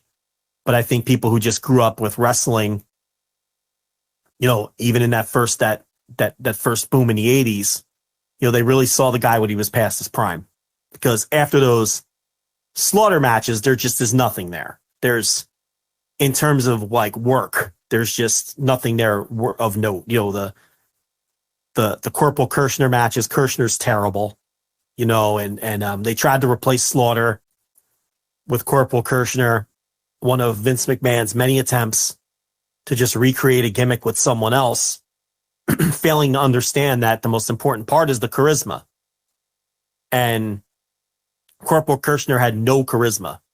And he certainly didn't have the charisma of Sergeant Slaughter, let alone the working ability or the promos or anything. You know, he tried to replace Jimmy Snuka with C.V. Offee and with, you know, which was a really poor attempt. And he tried to replace Snuka a few years before that with Tonga Kid, who was better than C.V. Offee. But again, neither of these guys were Jimmy Snuka, you know, and then years later, he tried the Diesel and Razor Ramon thing. And, you know, he tried bringing in a bunch of Hogan clones, whether it was, you know, Dan Spivey or, you know, many years later trying to redo Hulk Hogan with Lex Luger, or, you know, there's all these various attempts to some degree where he was either blatantly trying to rip off a gimmick that had worked previously and had this arrogance that he could just make it work again with anybody in the role. And it never, ever worked. And Corporal Kirshner is one of the most famous examples of that. And those matches were just flat out awful. I mean, you know, Iron Sheik or Nikolai Volkov versus Corporal Kirshner, or Iron Sheik and Nikolai Volkov versus Corporal Kirshner and like Junkyard Dog or something like that, is the shits. So I think he's one of those guys like a Ken Patera or a Hacksaw Jim Duggan, or, you know, I know there's other examples that I'm not thinking of, where just people saw them past their physical peak and saw them at their worst. And there was a whole generation of fans who just think, who don't understand how great Jim Duggan was in Mid-South, or don't understand that Ken Patera was so much better before he went to prison, or don't understand that the Iron Sheik really does have a nice little catalog of matches that might surprise people. You know, he was never a super worker or anything like that, but he was definitely better than what he showed once he hit that Nikolai Volkov tag team and the atrocious WCW work. And he was an old man. I mean, he was probably 50 by the time he got and if he was really liked crack cocaine at that time too. So that probably aged him tremendously. It's the fact that he really, really liked crack cocaine. Yeah, but an enduring star of the time period, and someone who I do encourage people, listen, without question, go watch those 3 Slaughter matches from MSG and watch them in order because they tell a nice little story. Go back and watch him beat Bob Backlund for the title because that's a historical match. It's a good. No, it's really honestly a good match. I thought I was actually kind of surprised at how good it was. Yeah, and go back and watch him lose to Hulk Hogan. And then there's, I think, there was a match going around where he has a rematch with Hogan, I think in Philly a month later, and people say that's a really good match. You know, because again, they were probably had more freedom in that match to work a real match instead of just, okay, they were told to have Hogan steamroll him in the title change, clearly. And, you know, I guess we should bring up that legend has it that Vern Gagne offered him $75,000 to shoot on Hulk Hogan and break his legs in that match because Vern felt spurned by Hogan walking out on him and leaving him hanging with those big Christmas shows in Minneapolis. And, you know, he went to Vince and left without notice and all that. And Vern offered Sheik, who obviously he had a long relationship with, he broke him in, $75,000 to shoot on Hogan. And, you know, Hogan, Sheik says it's true. Hogan says it's true, but who cares what Hogan says? Because Hogan. Yeah. But I think enough people have corroborated that story for me to believe that's true. I know Greg Gagne has said that's not true, but I don't know. It sounds. Do you really want to admit that your dad wanted to do that? But given Vern's state of mind at that time, like I can totally buy it. I don't think it's that out of the realm of possibility. You know, well, Harley Race always used to say that he was offered money to shoot on Hulk Hogan. So, I mean, Iron Sheik, the idea would have been that he was a shooter and he could have twisted. Oh, he could have absolutely. He could have done whatever he wanted to Hogan. But the problem is, Hogan was like 28 and 300 pounds. Sheik was in his 40s. You know, I'm not saying Sheik couldn't have taken him out, but I don't know if it would have been as easy as some people think. And, you know, I know Race is considered one of the toughest men. Like, all of the wild stories of, you know, just ripping people's eyeballs out and biting their noses off and shit like that. Him and Meng are the two guys you hear that about, Haku. But again, Race was like 50 when he was asked to shoot on Hogan. And, you know, size does matter. I think Sheik would have a better chance than Race, because Race was just like an old school barroom brawler. I think Sheik probably could have stretched Hogan in some way or done something. You know what I mean? Like, I think he could have went, if he would have been able to get him down or get him in a position, I think do some sort of, you know, old school amateur wrestling thing. Whereas Harley Race, it's like, yeah, I'll take the kid, you know what I mean, type of thing. Where I don't know if he could do that, but I think Sheik, similar to like, you know, somebody like a Billy Robinson or whatever, who, you know, at many ages, or Luthez at you know, a pretty old age, could still do some stuff to make you really, really pain, you know, getting a hell of a lot of pain, you know, based off manipulating your arms or manipulating your body or whatever. Well, the thing would be Sheik would wait for Hogan to be in a vulnerable position. Right. And then, you know, grab his arm or grab his leg or whatever and do something like that. So, which is a lot different than just stepping up to someone and challenging them to a fight. And then, you know, speaking of Billy Robinson, I think there's that famous story early on in Sheik's career where they rolled with each other and Sheik was insisting that Robinson couldn't turn him over and beat him. And then, you know, with his wrestling background, and Robinson used some old hooker techniques from the fucking 1800s, you know, and shit that the Sheik had never seen as an amateur wrestler. Right. He thought they were doing amateur wrestling, and then Robinson went with, you know, hooker stuff and drove his knee into his hip, and basically, like, I don't know if he dislocated his hip or just did something to his hip, and everybody was kind of pissed at Billy Robinson because they're like, that's our coach, you know, that's our Olympic coach that you just fucked up his hip. So thanks a lot, buddy. But yeah.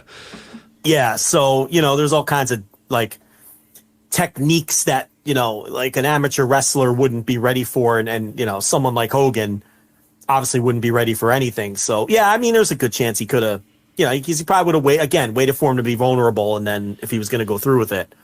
But, I mean, that would have been something. It would have been a butterfly effect kind of deal for sure. I mean, I think eventually McMahon would have found a way to put the title on Hogan anyway, but in those days, if a sold-out Madison Square Garden saw the Iron Sheik beat the guy up, would that have sapped all of Hogan's you know, mojo? Like, would people not believe in Hogan? Would it have killed Hogan? Who knows? It may have. You know, in this era, I don't know if it would matter. We saw Daniel Puder on live TV tap out Kurt Angle. It didn't fucking matter at the end of the day, right? Like, nobody said, oh, Kurt Angle, he's a fraud. I'm not buying a ticket to see him anymore. I mean, so like, and that was what? That was almost 20 years ago. That was 2003, I want to say that was. 2003, 2004. 2003, 2004, yeah. You know, and it didn't even matter then. So like today, it definitely wouldn't matter. I don't think it would matter at all if somebody, you know, because I don't know if people know what we're talking about, but when they were doing Tough Enough or whatever, and Daniel Puder was a trained shoot fighter, and for some reason they put Kurt Angle on live TV and had him shooting with the Tough Enough people, and you know, he obviously Angle was good enough to out wrestle all these clowns, but then when he came up against Puder, isn't how the story goes, like Puder didn't want to do it, like he didn't. No, Puder was like, yeah, they were like, no, do it, and he was like, what? I know I'm gonna beat this guy. Yeah, what if I beat him? And they're like, no, you're not gonna beat him. And he's like, but what if I do? Like, what am I supposed to do? And they're like, no, just go out there and do your thing. And he's like, okay. And then of course he did his thing and then got punished for it by, in the Royal Rumble, every single, you know, shitbag, you know, fake tough guy in that company came out and chopped him as hard as possible and hit him as hard as possible. Your Hardcore Hollies and your Guerreros and your Benoits or whatever just basically had their way with the guy, and then they fucking buried him, and then they hated him forever. So it was like, all right, thanks. Cool. You know what I mean? Like, awesome. Yeah, Greg, so he did what he was told, and he shot on Angle, and he put him in a Kimura or something, or an arm bar or something like that. And the referee quickly jumped in and broke it up.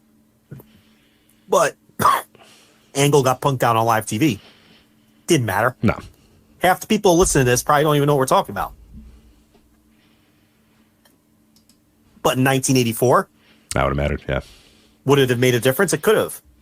But I guess we'll never know. But that's the Iron Sheik. There it is. Yep. Went a little long, but hey, he's the fucking Iron Sheik, so he deserves an hour and a half. So there you go. That is the Iron Sheik, the life and the career of the Iron Sheik. Let's get to AEW ticket sales. Let's do that for a brief moment before we get to a little bit more of New Japan with the G1 Climax and Dominion. Some interesting notes here about AEW ticket sales for their upcoming show. So obviously, CM Punk officially announced for AEW Collision a couple weeks ago. Then this week on Dynamite, we get the official announcement of the match. It's going to be CM Punk and FTR versus Jay White, Juice Robinson, and Samoa Joe. So we get the main event announcement. And I think it's a good time to look at how ticket sales have moved since the Punk announcement and then now since this match announcement. And I actually have both numbers too from WrestleTix, which is great. They just did an update about an hour ago, right when we went live, that had, you know, so we got before okay, here we go. June 4th. I got both numbers here. June 4th for the AEW Collision debut at the United Center. Current setup, again, this is per WrestleTix, 10,214. Available tickets, 2,214. Tickets distributed as of right now, 8,000. So that their estimates are that 994 tickets moved since the Punk announcement. So essentially 1,000 tickets moved once they said, okay, guys, CM Punk's going to be there. 1,000 tickets move. Okay. This week on Dynamite, then they announce here's what the match is going to be. Since then, we're just kind of trickling, not a whole lot. WrestleTix is estimating about 167 tickets have moved since the match announcement. So it's only been 24 hours, so who knows exactly what that means or if we can extrapolate anything from that. But it wasn't a mad dash to the box office immediately to say, oh my God, it's going to be FTR and CM Punk versus, you know, it wasn't a mad dash. And now they're at 8,233 with about a week left to go until Collision itself actually occurs. So there you go. We're at 8,233 for the United Center, the Collision debut. What do you make of that number so far? So when's the last time an AEW television show, because they're probably going to sell, by the time the show starts, I would say there's going to be over 9,000 people there. They have a shot to get to 10,000. When's the last time an AEW television taping did 10,000 fans? I'm asking genuinely because I can't.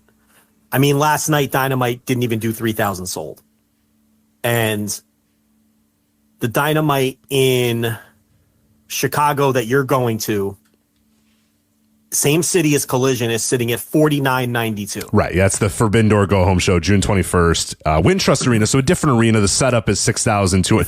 So the setup is only just over 6,000, and right now they're just under 5,000. They're set up for less than Collision sold. Right. And they sold a couple hundred tickets, I guess, since they announced the match that Punk is going to be in. So I think it's safe to say they'll get to 9,000. They could get to 10,000. They just had a pay-per-view that barely did 10,000 sold. So when you give it that kind of perspective, it's very clear that this is what we know now. We know that CM Punk is unable to sell out the United Center just based on people knowing he's going to be there. But we kind of knew that already. That was going to be a one-time thing. His return was one of the biggest things in wrestling, modern wrestling history. That was kind of going to be an anomaly. And we do know that his drawing power was producing some diminishing returns as he moved along in his AEW run. And that was naturally what was going to happen. You go to these cities the first time, they all want to see CM Punk. You start coming to the cities the second time. All right, we've seen CM Punk. Now we want to know what you guys are, you know what I mean? So, but he was still, you look at the history of AEW, he's still involved in the biggest pay-per-views, and up until, this all-in Wembley deal, if you throw that out, some of the biggest attendances and gates in company history. And now the Collision show is going to draw more fans for a television taping than they've done in I don't even know how long. And it has a chance to do more paid than their pay-per-view just did. So when you look at that in a vacuum, it's very obvious. And listen, no one's buying tickets to that show other than because of CM Punk. I mean, nothing else was announced. When they announced they were going to do it in Chicago, everybody knew what that meant. Then they announced Punk, and everybody, and now the one match they've announced is Punk. Punk is responsible for drawing whatever that show Right, draws. it's almost 100% on him. Nobody is buying that ticket because, oh my God, AEW Collision is coming. Great. No, it's 100% Punk. It's Punk. Yeah, and it's going to do, so I think it's like a bit odd that people are spinning this as, look at it, this Collision is proof that Punk doesn't draw. What? The Collision in Chicago is proof that he is still a draw because those tickets are moving. If you want to make the argument that Punk isn't a draw, you got to look at some of these Canadian Collision shows that are coming afterwards, which still haven't moved any tickets since he's been announced. Right. That's where the problem lies. This Chicago show in Collision is going to be a massive success for them. This is going to be one of the biggest television tapings they do in terms of gate. And it's blowing away any Dynamite. I mean, it's destroying every Dynamite, this Collision in Chicago. So from that standpoint, that's a win for the company, and that's a W for CM Punk. It's some of these other shows where if they don't improve drastically, once it's like, okay, everyone knows what Collision is. They've debuted the show. We all saw it. Now we all know what we're going to get when Collision comes to town, a full-on AEW television show with CM Punk, and then these tickets still don't move. Those now become L's for CM Punk. I don't want to hear any talk about this Collision in Chicago being an L. Yeah, no, that's absurd. Yeah, anybody who's making that argument, that's absolutely absurd because they're probably going. They just did like 2,900 fans last night in Colorado Springs. right. You can't sit here and tell me that this isn't a great number for television. Well, yeah. The other look at that Dynamite in Chicago. Dynamite Forbidden Door Go Home show June 21st in Chicago. Now, obviously, you're doing 2 Chicago shows in a short amount of time, but like we said, that one they even knew they set that thing up for 6,000. They knew that thing and they're at 5,000 right now. Will they get to 6,000? Maybe depending on who's going to be there for the Forbidden Door build, maybe or whatever. But like, yeah, anybody who can look at the United Center thing is like, oh man, they definitely did they think that they were going to get, snap your fingers sellout? Like, I don't think that they did. And maybe they honestly, maybe they did. Maybe Punk thought that. And that's why he wanted his name off all the announcements and stuff and wanted, it to be a complete surprise. And then now we've seen that AEW or Punk or whoever has realized, okay, we're going to have to put a little bit more juice behind this thing to sell this. And that's essentially where we're at now. But it's still, like you said, it's Punk that's still selling this thing. It's not like they tried to go at it with complete mystery like they did for the First Dance. Complete mystery, wink, wink, nudge, nudge, but we're not going to tell you. And everybody got it and everybody bought tickets and everybody knew what it was. But it was one of the biggest, most massive stories in history. anybody who thought that this thing was going to be a snap your fingers sellout was probably being pretty naive, because that we're not talking about one of the biggest stories of all. A big story, no doubt a big story, but nothing like it was before. And we've seen AEW have to sort of adjust a little bit and say, okay, we're going to have to announce that Punk's going to be there, and we're now going to have to announce the match that's going to happen. But again, like you said, any number that's attributed to this collision is Punk. It is. It just has to be, and it is. And it's not like the United Center is going to be half full. We're looking at 2,000 available tickets, or even less than that at this point. Less than 1,000 or less than 2,000 available tickets. 1,981 available tickets, and like you said, probably with walk-ups and stuff like that, they're going to get to easily 9,000, probably 10,000, or at least high end 9,000. They've got a real chance at 10,000. I mean, we're 11 days away, 10 days away, or something like that. Week and a half away. Yeah. They got another week and a half to hype it. They may not get to 10, but they're going to knock on the door of Double or Nothing, which, I mean, that's a big for their standards in 2023. That's big for TV. I mean, drawing 10,000 is big for, Raw doesn't do 10,000 every week. I mean, there's a Raw coming up that has like 4,800 tickets out. So, I mean, the collision in Chicago is big, but the question now is has the Punk fatigue hit everyone else to the point where he can only draw in Chicago? Right. And that's, some real, and WrestleTix has, updated stuff as of this week. And now we're recording this on the 8th.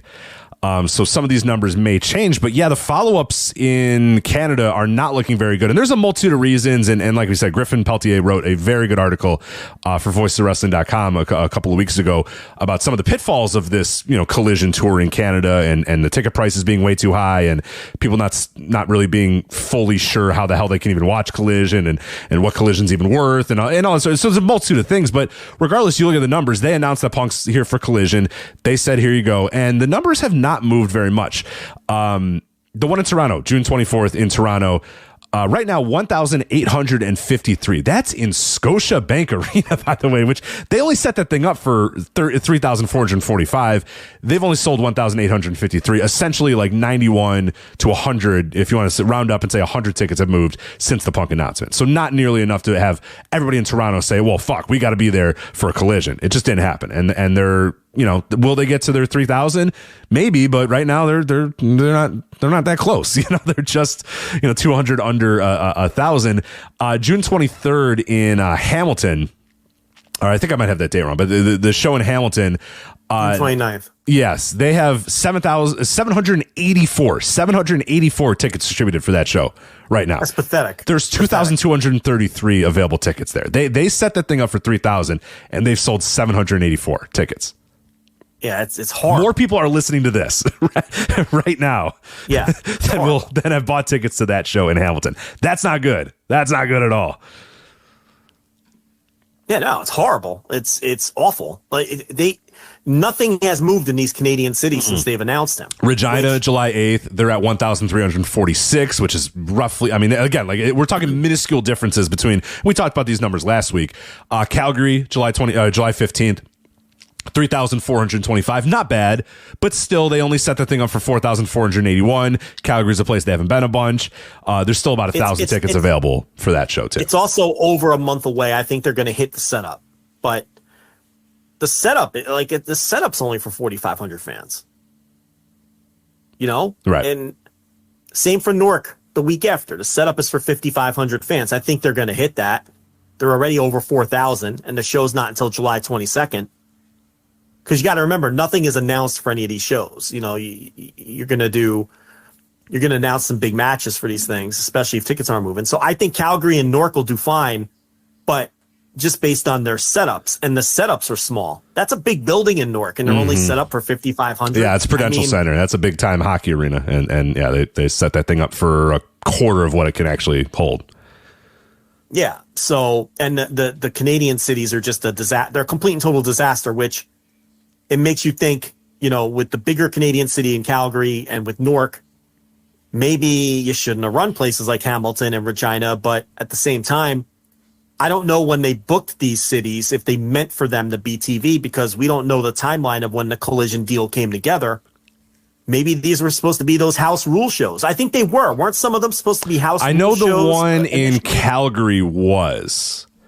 Yeah, and that might be one of the reasons why it's doing okay, is because that show has been announced and in the books for a while. But as far as some of the other ones, I don't know about those ones, if they were. I know for a fact that Calgary were meant to that could have been why they picked some of these cities and some of these buildings in Canada, because they were meant to just be these house shows where they're intentionally running second and third tier cities and second and third tier buildings because they're trying to keep the costs down.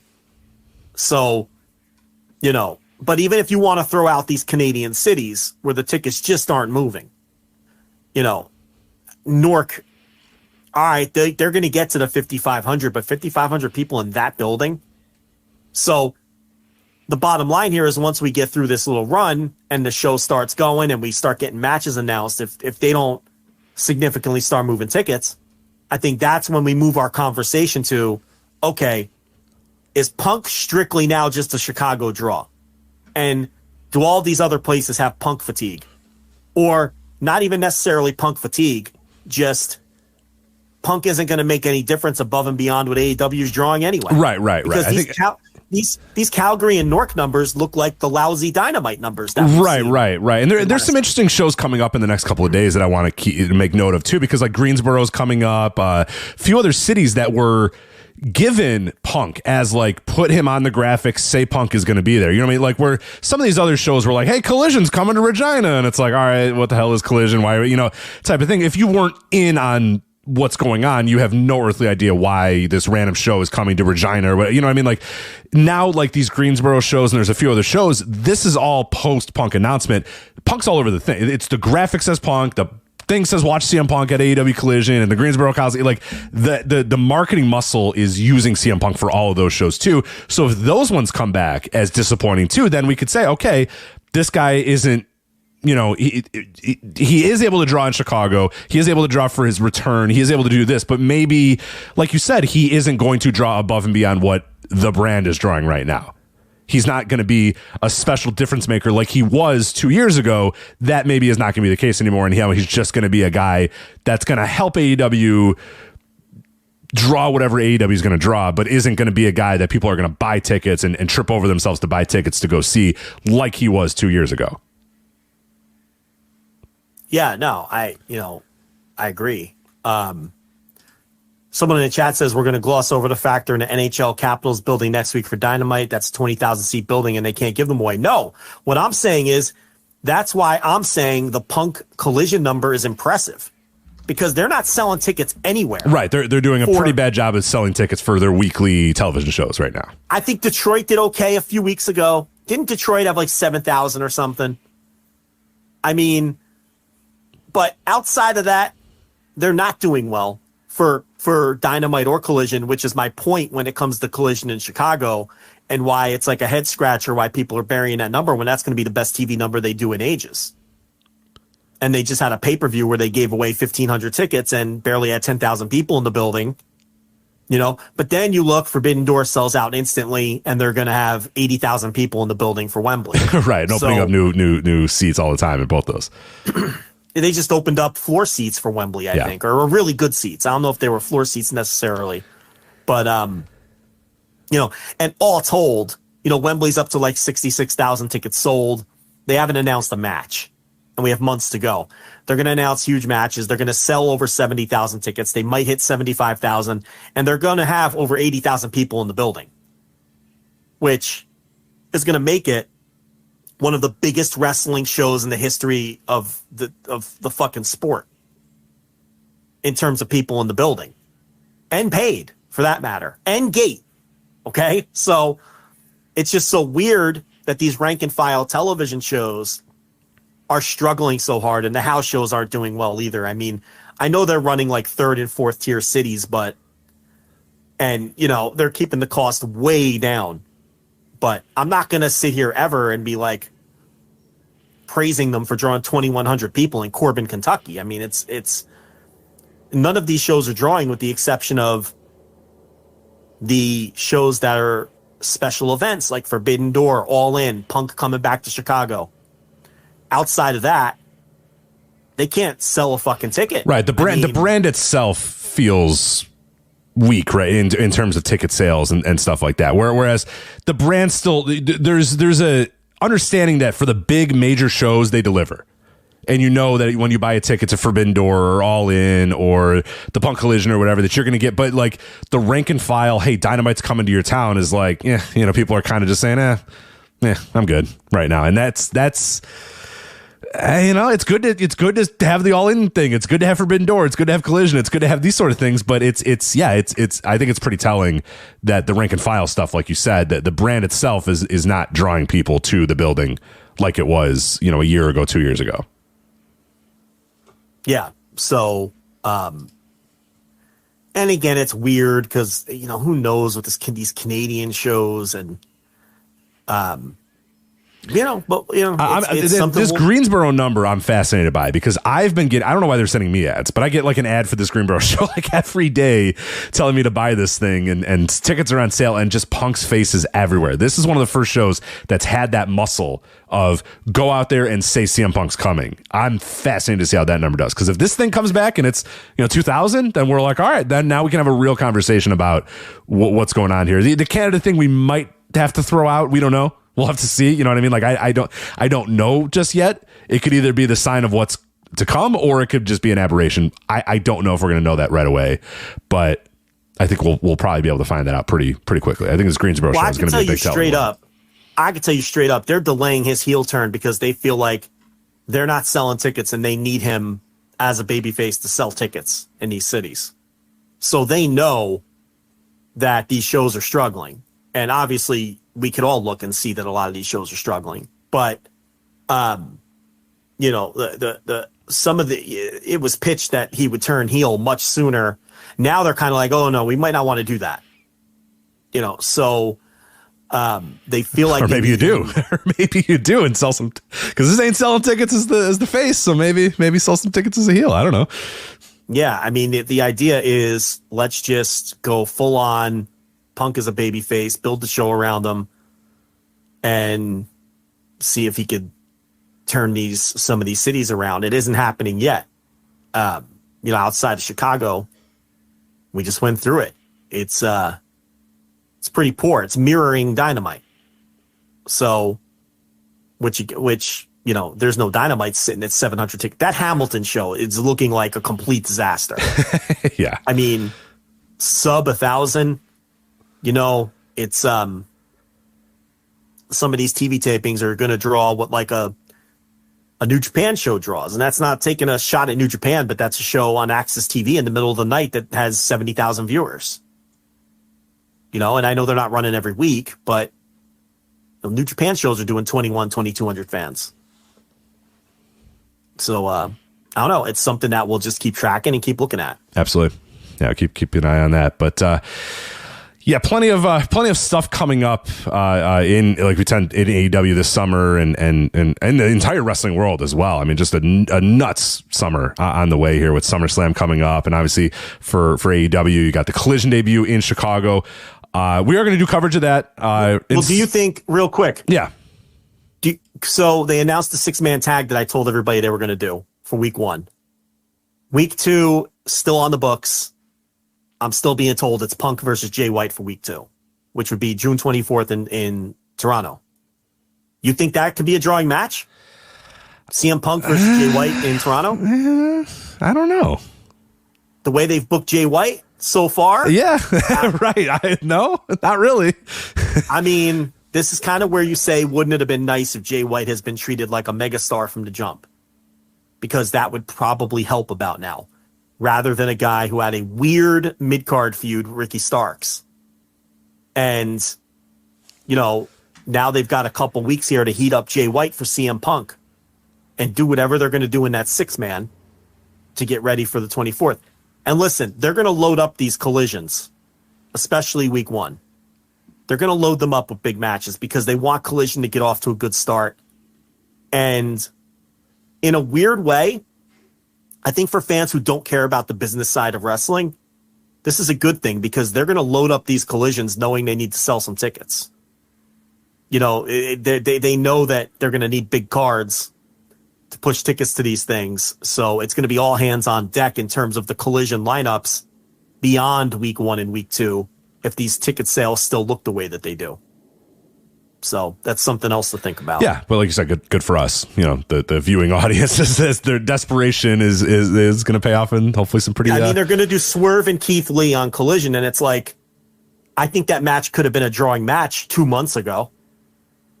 Is anyone fired up for Swerve versus Keith Lee anymore? No, that would have been good. 4 months ago or so. Yeah, maybe right now, not so much. Yeah, and I know they kept it that this was the reason.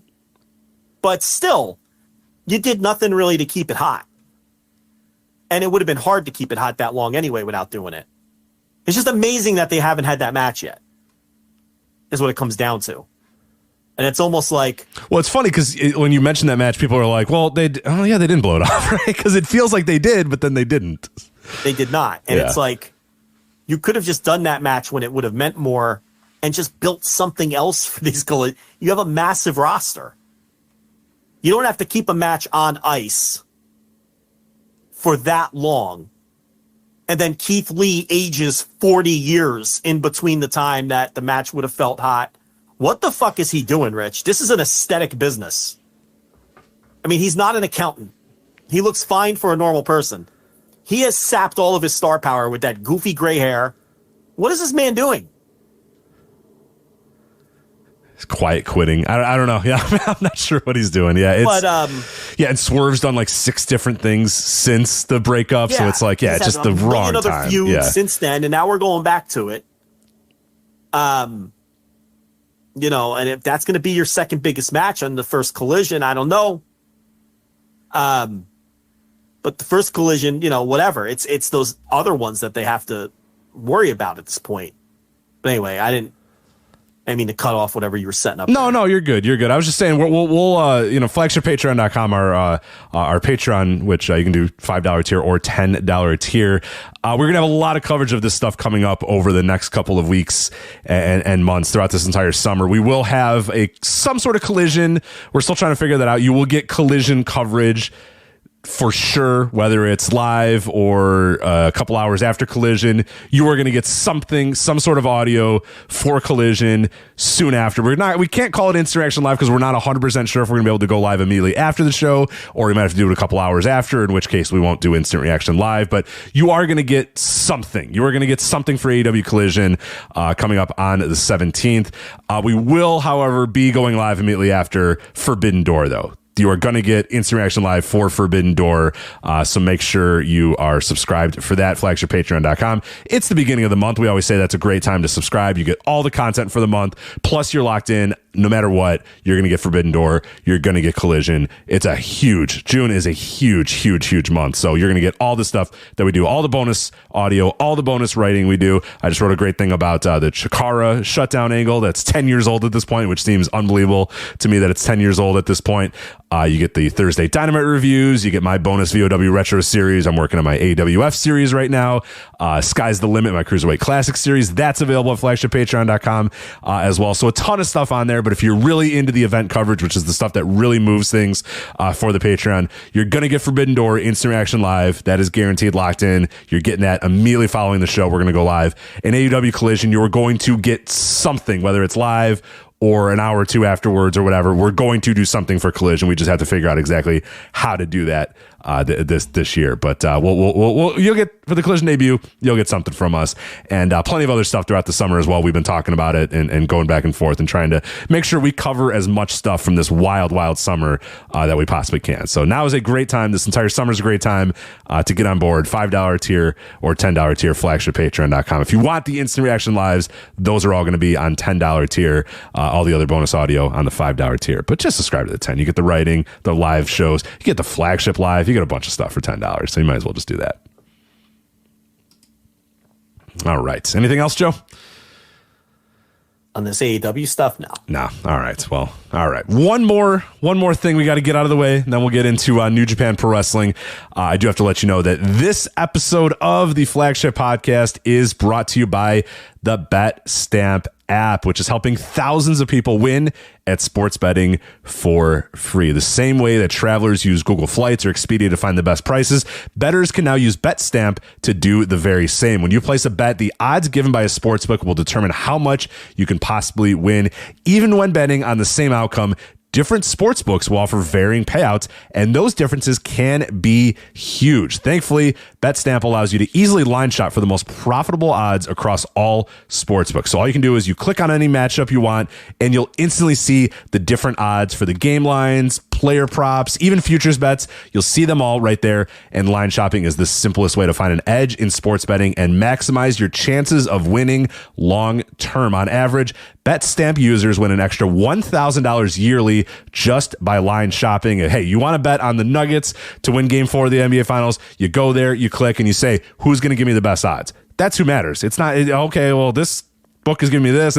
Who's giving you the best odds? Who's going to make you the most money? That's what matters. And you can do all that on the BetStamp app, on the Apple iOS store, Google Play, or through your browser at betstamp.app. That's BETSTAMP.app/VOW. Betstamp.app/VOW. Access all of these benefits.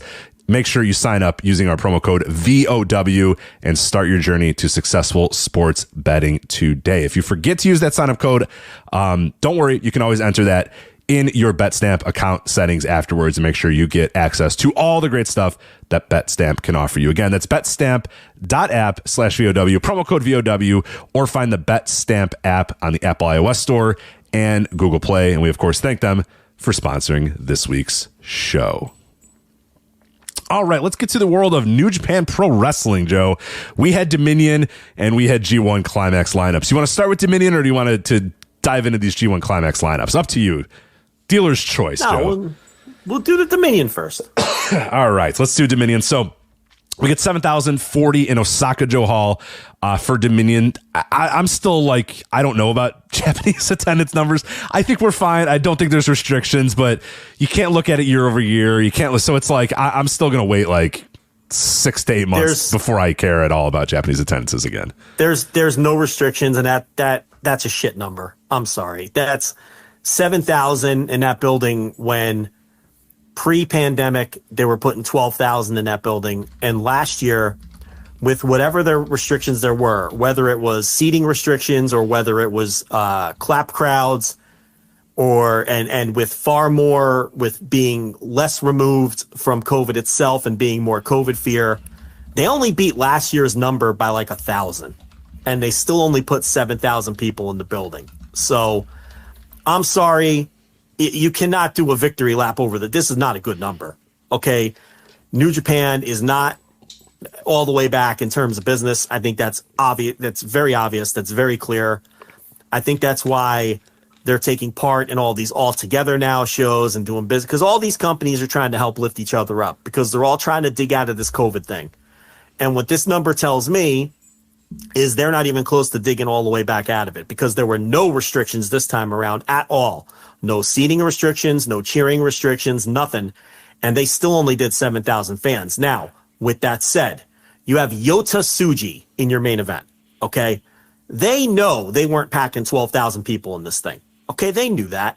They're rocket packing a new guy. They're giving a young lion, a guy who the last time anybody saw him was a young lion, the main event slot here, against an unproven world champion, Sonata, who, let's face it, I have enough evidence now. He is not over as a world champion. These New Japan fans do not see him as a top-tier star the way that they see Okada, Naito, go right down the line. They just don't, okay? So you have a champion who they're trying to get over as big star, and it has not worked yet.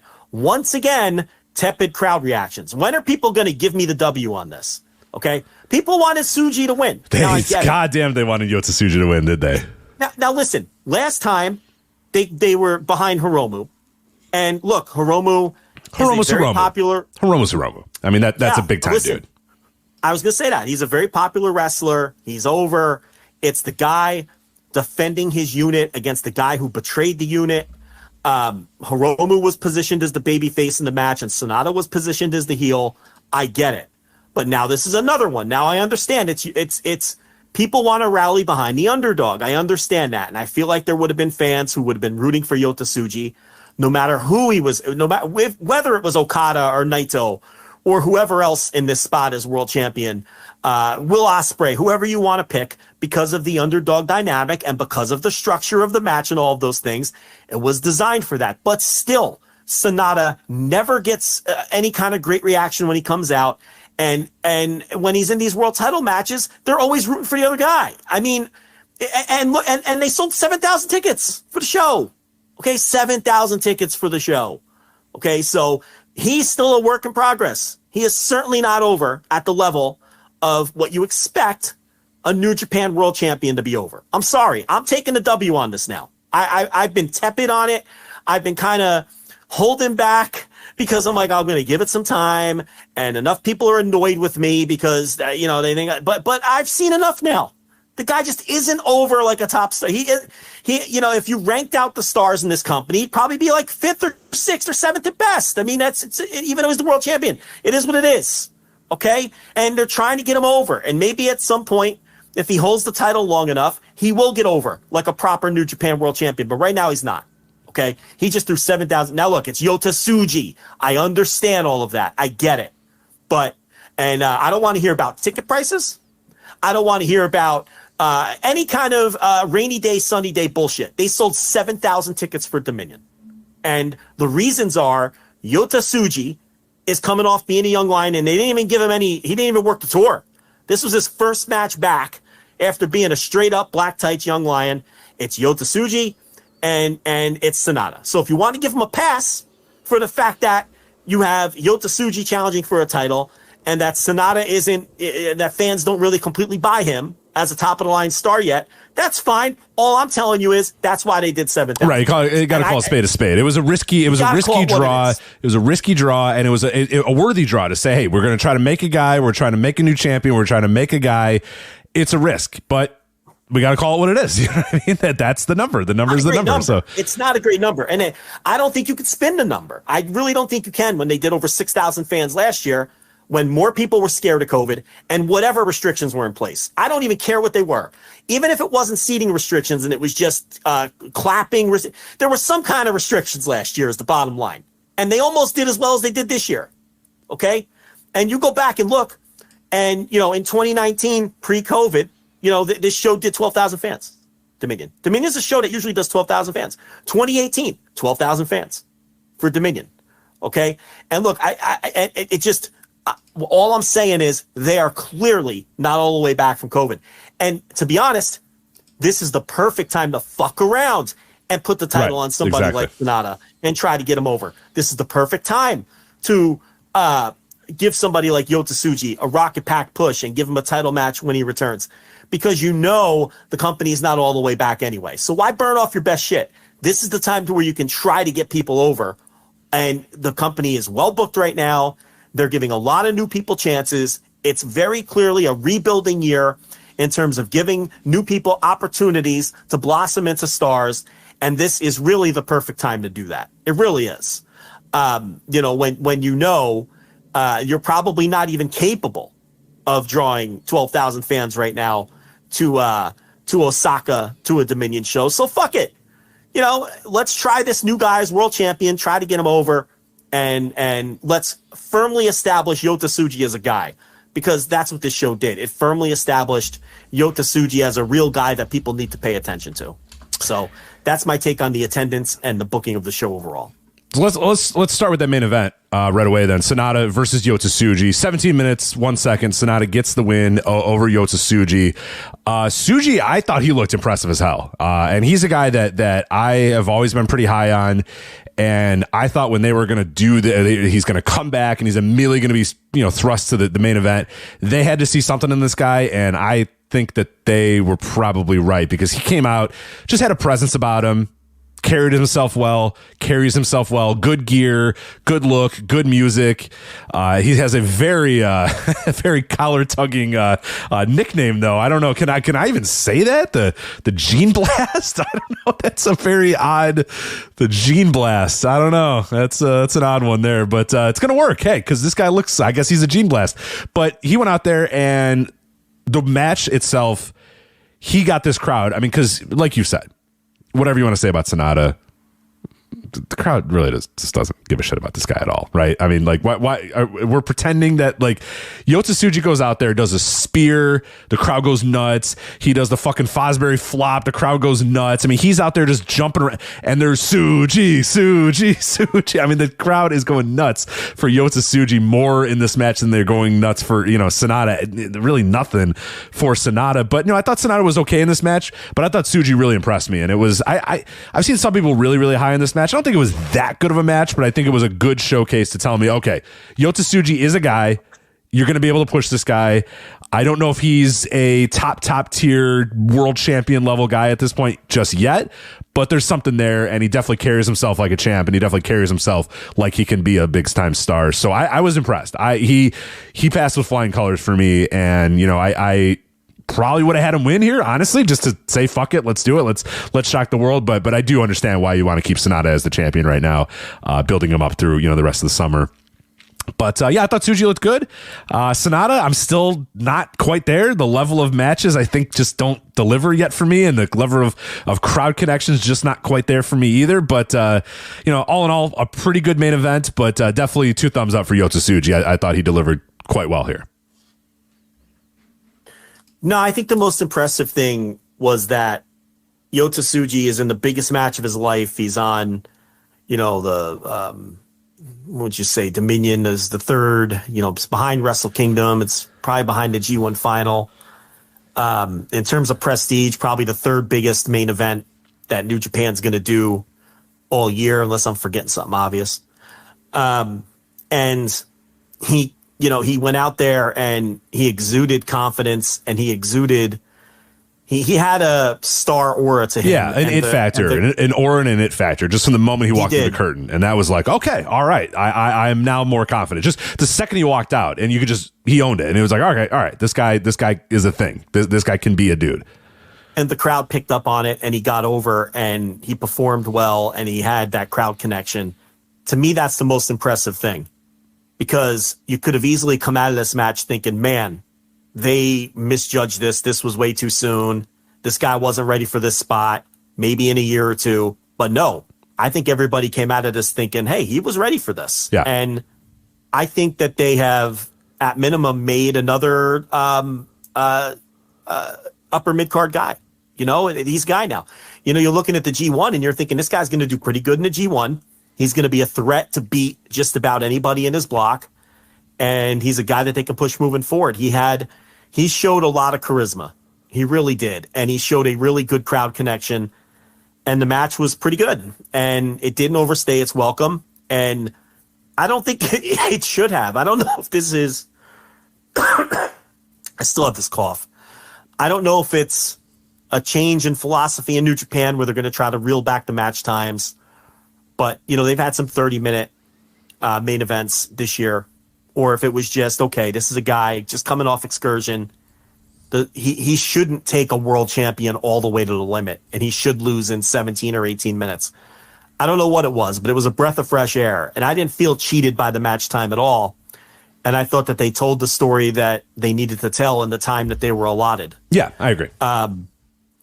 In terms of Sonata, it could be a Sonata thing too. It could also be because we've seen Sonata do the long matches and they're boring as fuck. God. So it's the worst thing he can do. Yeah. So maybe the idea is, look, like, do we want Sonata going 30? No, we don't. Let's keep these things to 15, 16, 17. That range is probably the best for Sonata. And I would agree. If that's the decision behind it, I agree, because he's way better reined in like this than he is doing 25 to 30 minute, main events. Yeah, I think it was more this guy in kayfabe isn't ready to take a world champion to the limit. I think it was more that, because the Sonata match against Hiromu was almost a half hour long. Right. That was a 28-minute match. So I think that was just the story they were telling, and they just, got this guy established. How long was this match? 18 minutes or something? 17 minutes, 1 second. 17 minutes. And you go to Sakura Genesis, the one where he beat Okada, that was 26. The Hiromu one was 27. This one was 17. So you're probably right. It was probably more It's more the story they're telling. Right. And I don't think, but I do think they've reeled it back. During the heart of the pandemic, where there were no fans or limited fans, for a little while there were no fans, like New Japan Cup, and then there were limited whatever. It's like, and they were doing those 5 and 6 match cards. They were doing like 35, 40-minute main events. Yeah, I think they were trying to, every match on the show was long. Yeah, because I think they were trying to get people their money's worth, and I do understand that because they were getting shorter cards and those sorts of things. So now we've pulled it back to slightly under a half hour for your main events. What was I'm going to pull up the Super Junior matches. The Master Wato Teton match was 25 minutes, 24:48. So that seems to be the sweet spot now, between 25 and 30. Good. Fine with me. For your big main events. Fine with me. And this one was a little shorter. Yeah, it's fine with me too. And none of these matches we're talking about have felt long to me either. A 25-minute match can feel long. Master Wato Teton did not feel long at all. Oh, God, no. I mean, no. It was a great match. It just felt like a breeze. And this one, felt... Now, the thing with Sonata, and I really don't want to keep beating him up. I mean, he's got the robe. He's got the new look, which is a better look. It's a world champion look compared to his LIJ look. He's a unit leader, but he's still not showing me that alpha. He's still not showing me... He's still largely emotionless. These are all the things I was concerned with. It's like they gave him a new coat of paint, but he hasn't really turned a corner. I will say his work is better. He's less he hasn't had a sloppy Sonata match in a long time.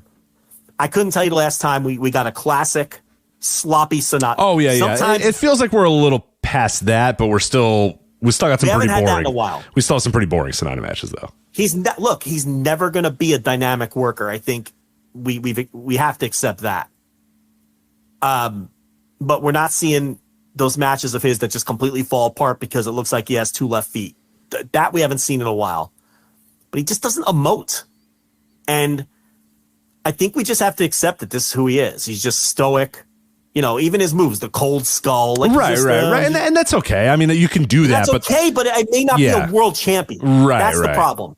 Like, wrestling, it takes all kinds, but I don't know if this guy has the charisma to pull off that kind of persona and be a big-time superstar. This feels like the same conversation we've been having about Sonata forever, because now they have given him the ball and nothing has changed except the coat of paint. He looks better, and then you're all excited, and then it's same old Sonata, where it's just this guy who doesn't seem like he wants to be there. He doesn't feel like he wants to. Can we evolve in any way whatsoever? Can we do that? I mean, take a look at, okay, I understand he's an all-time great and one of the greatest wrestlers to ever walk the earth. I get it, but look at Okada. He does something different every year, and it doesn't even always land. The fucking balloons. The balloon run didn't land, but he made it work. He made it work as much as the balloon run was going to work. You had depressed Okada with the balloons. You had Okada who, I'm all injured and my back's fucked up, and I'm gonna beat people with the money clip. You have Okada now who's like this angry Jumbo Saruda, like fucking who doesn't respect the young guys coming up. Like, he's always switching it up in some way, right? You even go back further. He's this rich, aloof guy that was the perfect foil for Naito, who connected with the common person, the working man, the person who's been shit on their whole life, the overlooked. Okada's always doing something, making these subtle changes. Chris Jericho, constantly changing things up. When does Sonata evolve? Well, he got a haircut. When does he got a haircut, Joe. Well, that's what I mean. It's just a coat of paint. Like, right. He's still the same fucking guy. Like, when does he... Right, he's the same guy we've seen from Russell. You know what I mean? Like, we've been having this Sonata conversation for 10 years now at this point. Like, it's not... And you might be saying, oh, well, you're comparing him to... This is unfair. It's Chris Jericho. It's Okada. These are Hall of Famer. Well, he's a world champion now. And he's supposed to be the top star in the company. Well, show me some evolution. Do something different. Take this thing by the throat and show me that you're the top. Not only does he not feel like the alpha in the company, he doesn't feel like the alpha in his group. Like, I don't feel like there's any separation between him and like Taichi other than the presentation. I don't feel like there's any. I feel like Taka's the leader of the group and he's a jobber. Like, why isn't he the clear standout of his own group? I don't know. I have a lot of problems with this. I don't think this is working, and I think I identified this early on by the tepid crowd responses. And look, I understand he has his fans. Everyone in New Japan has their pockets of fans. Okay? But this guy should be, as a world champion and the guy who finally overcame Okada, turned on LIJ, beats Hiromu, we should start seeing this guy get over like a proper major star and world champion. I'm not seeing it. Yeah, those crowds need to start reacting for this guy, and they're just not. They're just not. Can I have the crowd want him to win one of these matches? Right, exactly. Can I just have that? Can we start there? Can we start with, this is our world champion. This guy fucking rocks, and I want him to hit that new fucking DDT gimmick on this guy and put him away and leave him. Can we start there? Can this guy have one match where 7,000 people are chanting Sonata, Sonata, and are clearly behind him because he's the fucking top dog in the company? Can I have that one time at a base level instead of matches where they always want the other guy to win? And allegedly, this guy's a babyface. I still disagree with that. Right, when every major match he's been in, they're cheering for somebody else. But I still think that they're heel-leaning tweeners, just five guys. But whatever. If you're, even if that's the case, I mean, fuck. I'm just not seeing it. I'm just not seeing it. And we're going to go through this G1, and, I don't know what his block is going to look like, but would it, it's like, I'm wondering, and I want to see the block first, but I'm wondering how many nights that G1, he won't even be the most overmatch in his own block, depending who he's in the block with. And that's a problem. I feel like that's a problem. But it's going to be who knows how many, there's 900 people in the G1. Okay, that's number one. So there's going to be 1,000 blocks in this thing. He might be in a block with like 5 other people, and it might be a bunch of jabron. But so I want to see the blocks first. But he might end up in a G1 block where he's completely overshadowed by other people in the block. He's a world champion. So I don't know. I started this by saying I don't want to pick on Sonata too much, and I think I just buried him beneath the earth. So I didn't really. Well, I liked the match. It was good. Yeah. I just think it was telling how quickly Yota Tsuji was able to connect with that crowd and get the crowd on his side and rooting for him and chanting for him and all that sort of stuff, and how hard it is for Sonata to get that same reaction in most of his main events as well, where he's got to will the crowd, come on, root for me in a way, and even then it's still kind of tepid. So I don't know, it's still a work in progress, but he is still the champion, and obviously will now be the champion through the G1. But let's quickly go over the rest of the show, which I thought was top to bottom a very, very good show. I thought Dominion was a hell of a show, top to bottom. Just start at the beginning with Will Ospreay, Lance Archer right out of the gates. U.S. heavyweight title, number one contendership match. They didn't overstay their welcome again. 8 minutes in and out. Will Ospreay gets the win. Will still probably doesn't look 100%. I know Lance Archer's been battling some injuries as well. But I thought they had a hell of a match for just 8 minutes here in the opener. And it was pretty definitive too, where Will just puts Archer away and gets that pinfall and challenges Omega. And fuck, we got Omega and Will Ospreay at Forbidden Door for the U.S. heavyweight title, and you pretty much don't have to announce anything else. And they announced another match, or they teased another match that's now been official on the show. Honestly, if you gave me Omega and Ospreay, I don't give a shit what's on the rest of the show. It's Omega and Ospreay, and then they delivered yet another match that we'll talk about here in a bit. But yeah, what do you think of Will and Archer? Pretty quick. No, this match rocks. Listen, this show was awesome. I had 5 notebook matches on this show, and not all of them were expected. Okay. And it started with this. These guys have incredible chemistry. Every time they have a singles match, it rocks. And yeah, I don't think Will's all the way back. And Archer talked about the torn tricep that he's been dealing with. But they went out there and just beat the shit out of each other. And, it was a economy of movement. They didn't really overdo anything. They just told a neat, concise story and beat the living shit out of each other for 8 minutes. And the right guy won. And I went 4 stars on this, same as the main event. Since we already talked about the main event, I went 4 stars on the main event, 4 stars on this, and I had 3 other notebook matches on this show. And I thought the other 3 were all better than this match and the main event. So this was a really, really good show, and it started off hot with Ospreay Archer. And yeah, we're getting Ospreay Okada too at Forbidden Door, and I assume Ospreay Omega. for people. Osprey Omega, yeah, that's what I meant. And, and I assume we'll get the third one at Wrestle Kingdom to kind of complete the story. But who knows? And you would think that Will would win the next two with Kenny winning the first one. And Will, you would think, would win the rematch at Wrestle Kingdom at minimum. So I guess it's not a lock that he would win this one. But then what's the motivation to have a third one if Omega beats him again? So, but I don't know. It's going to be great. And then, like you said, Danielson, Okada, that top two. Who cares? Who cares? Honestly, don't even book other matches. Just give us those two. Fuck it. You know what I mean? And, the rest of that card is going to be loaded because Tony Khan is on a mission because he is still annoyed about last year.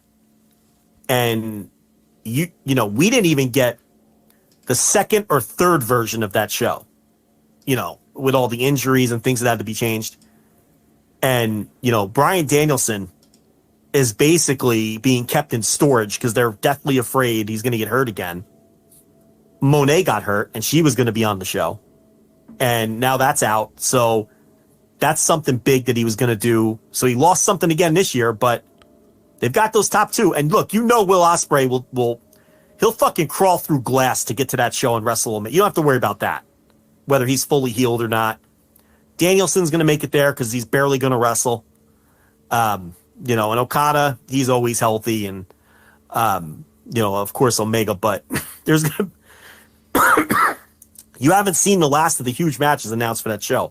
I'm not saying there's going to be matches bigger than those two, but, everyone's going to get a big-time match. And Tony Khan is out to prove something. Then the other next match here was LIJ versus Just Five Guys. Nothing really. Ibushi, Shingo, Naito, Titan versus Dookie, Taichi, Taka, Kanemaru. Nothing really big on that one. Move on to IWGP Junior Heavyweight Tag Team Title Match. Catch 2-2. Francesco Akira, TJP defeat the Intergalactic Jet Setters of Kevin Knight and Kushida to win the tag team titles. And the losing streak of Kushida continues here. He had a putrid Best of the Super Juniors. And now he loses the title here. So I don't know what the hell they're doing with Kushida, but a big moment here for Catch 2-2. They win the titles. And then we get a big time angle where Clark Connors comes down and he's ready to challenge Catch 2-2. And they're like, well, you only got one guy. Who's your partner? And then they look around, and Clark Connors points to the entrance ramp. And then Dan Maloney, who came with these guys down to the ring, Akira and TJP, beats them up and joins the new Bullet Club. So Clark Connors, Dan Maloney, new members of the Bullet Club, and then this beatdown they just beat these fucking guys for 10 straight minutes basically, and swore a lot. And there you go, Dan Maloney, new member of the Bullet Club, Clark Connors, Bullet Club, and then we'll talk about it a little bit later when they all came out for David Finley's match later. But good angle here, good angle. It was a good match. It wasn't as good as the match they had last time. Yeah, I'd agree with that. The Kushida thing, I think, could they be setting up his heel turn? I know when he came back, he wanted to go heel and change his whole look and persona and everything. And they haven't done that at all. He's the same old, Marty McFly gimmick that he's always been. So maybe this is to set something up because it is curious, the way that they booked him. But, the angle is the story here. Dan Maloney, turns on these guys, and his explanation wasn't that, it was that he said he didn't really feel like he was a fit with TJP and Akira socially. And after him and Connors beat each other up, he said that basically they went and had a beer and found a common understanding. And he just bonds with Connors better than he does with the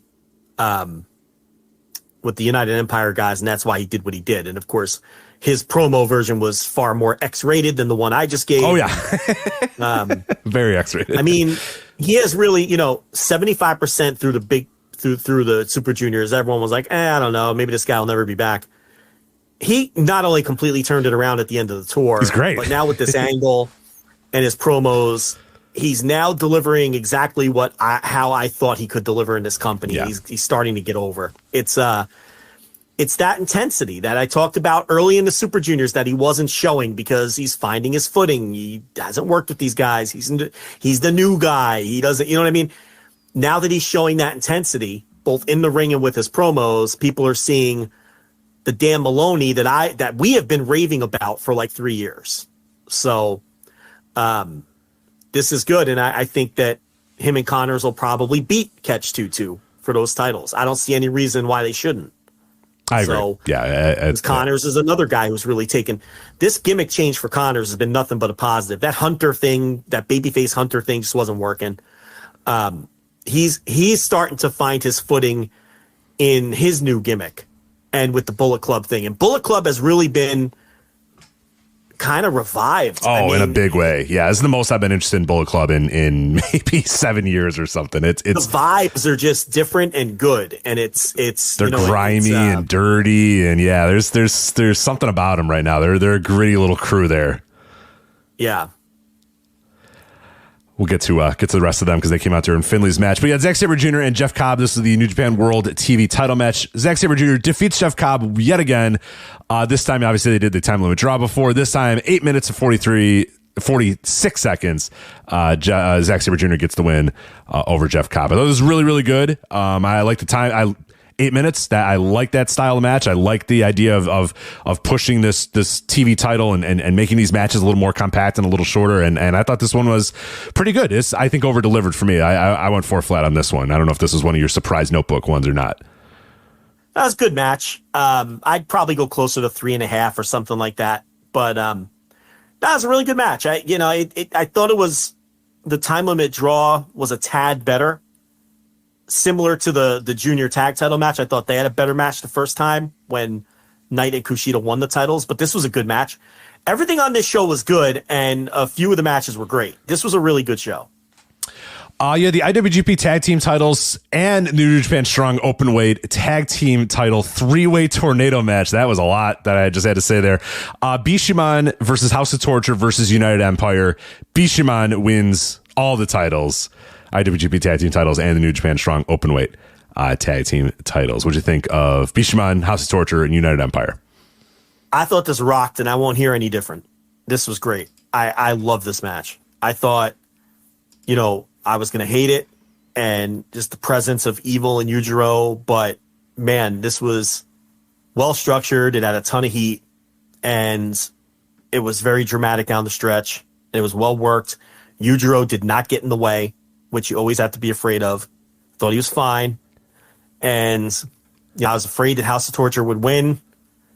They did not. So this the right is team the won. perfect way to use House of Torture. Use them for all the heat segments where it's like, God damn it, Dick Togo's back. God damn it. But then in the end, they eventually lose again. You know what I mean? Like that, and they've kind of done that recently with House of Torture. They're just kind of these chicken shit assholes that fuck around, but they're not successful. You know what I mean? It doesn't end up working, but the crowd still loves to hate these guys. And yeah, this is a great, especially with Goto and Yoshihashi, you have such an incredible crowd connection and such an incredible babyface connection with the crowd that, them getting pinfalls, broken up by Dick Togo or whatever was just insane fucking heat, and it worked out perfectly. But yeah, I thought this exceeded my expectations too. I don't think I loved it as much as you did, but I was pretty surprised by how much I enjoyed this. And Hanari and Okan I thought were tremendous as well. Okan still remains a guy that I just think that is they got to have higher hopes for Okan because he's just got so much potential in my mind. But we'll see. 4.25 I went on this. I really yeah, you liked it a lot. There you go. IWGP Junior Heavyweight title, Hiromu Takahashi versus Master Wato. Hiromu wins in 19 minutes and 50 seconds. Joe, you've been critical of Master Wato in the past. Is this the time? Did he turn you around? Did he shock you or no? No, I don't have a problem with his work. He bores me. I'm not interested in him. And he had another really good match. I mean, I went a 4.25 on this one. So, and I'm happy Hiromu won. Very rarely do I root for people in the matches. It's most of the time I don't really give a shit who wins. There's stories that I'd rather see told and things like that. And there's sometimes where I'm mad at a winner because I think a good story might have gotten screwed up but very rarely do I approach a match and I'm like rooting hardcore for someone to win. I wanted Hiromu to win this match so bad. I I was 11 years old again, where I was like on the edge of my seat, hoping Jake the Snake Roberts would DDT Greg Valentine on Primetime Wrestling and pick up the win, so my friends at the bus stop wouldn't make fun of me because Jake Roberts lost, because they know I'm a big Jake the Snake Roberts fan. I wanted Hiromu to win this match so fucking bad because I can't stand that little fucking nerd Master Wato, and it really helped me get into the match more when I was invested in who won, you know? And unfortunately, because, you know, now we're adults and we have fucking bills and shit, like, I don't get invested in matches all that often in that way. Does that make sense? Like, I don't find myself invested in tapping my foot, hoping that someone wins or whatever. And this was more hoping someone would lose more than hoping someone would win. And it was really fun to enjoy a match that way, because there's only a handful of matches every year or whatever where I'm really rooting for someone to win it from like a fan perspective. And this was one of them, because I cannot stand, because I find Master Wato so off-putting. But Hiromu won, thank God. Hopefully that's it for this Wato push. Nice little underdog story in the Super Junior. I hope this is not setting up something for down the line. Kid. Hit the bricks. Yeah, go back teaming with fucking Taguchi and get off of my fucking title matches and I just go away. But yeah, it's another good match. I mean, I'm not going to sit here just because I don't like the guy and tell you he hasn't had good matches, because he has. But I don't think it was a great match, but I thought it was a really good match. So two things I skipped over as we were progressing through the card. Forgot to mention, after the tag title match, the War Dogs showed up, the new members of the Bullet Club as well. I meant to, and then I skipped over the Finley one. But yeah, the War Dogs, Gabe Kidd and Alex Coughlin showed up, and they are now known as the Bullet Club War Dogs. And they assaulted Hiroki Goto and Yoshihashi. So yeah, Bullet Club just assembled in big time here. You got the Maloney and Connors attacking the junior champs, and you have the War Dogs here, Gabe Kidd and Alex Coughlin coming out and attacking Yoshihashi and Hiroki Goto. And then that entire crew shows up for the Never Openweight title match with David Finlay, with Coughlin, Connors, Maloney, Gabe Kidd, and Gato. There's the whole new reformed Bullet Club shows up with David Finlay against former member El Phantasmo. David Finlay gets the win, 18 minutes and 51 seconds. I did not love the match, though. I had much, much higher hopes for Phantasmo and Finlay, and it just, I don't know, it just didn't land with me. It was kind of boring, maybe a little too long. I don't know what it was, but I had pretty high hopes, and I was kind of, hoping that maybe Phantasmo was going to do it. But then when you reassemble the whole Bullet Club and all these guys came out, I was like, all right, Finley's definitely winning this match. And then he did. And I don't know, it just didn't, maybe just a little too long, just didn't land with me. But the new Bullet Club definitely refreshed and pretty exciting to see those guys, because it's a cool unit they got right now. It's a cool collection of guys. Finley's whole thing too is like, I want winners. You can't be a loser if you're going to be in the Bullet. And it would be weird if he had all these new guys out there and then he lost. Right, exactly. Once all those guys came together and they came out with him, I was like, oh, there's no way Phantasmo wins this match whatsoever. And that's fine. You know what I mean? Like, now knowing what the story of the new Bullet Club is, it's like, yeah, it's totally fine for me if Phantasmo doesn't win this at this time. I didn't think the crowd was really into this that much either. No, they really weren't. The other thing is Finlay, and I always talk about this, he just cannot get over the top, and just always there's no, that extra gear is never hit with him. I love the character work he's doing, and it's the most interesting that he's ever been, which isn't exactly clearing high bars, but it's the most interesting he's ever been. But he never seems to hit that next gear, and maybe he never will.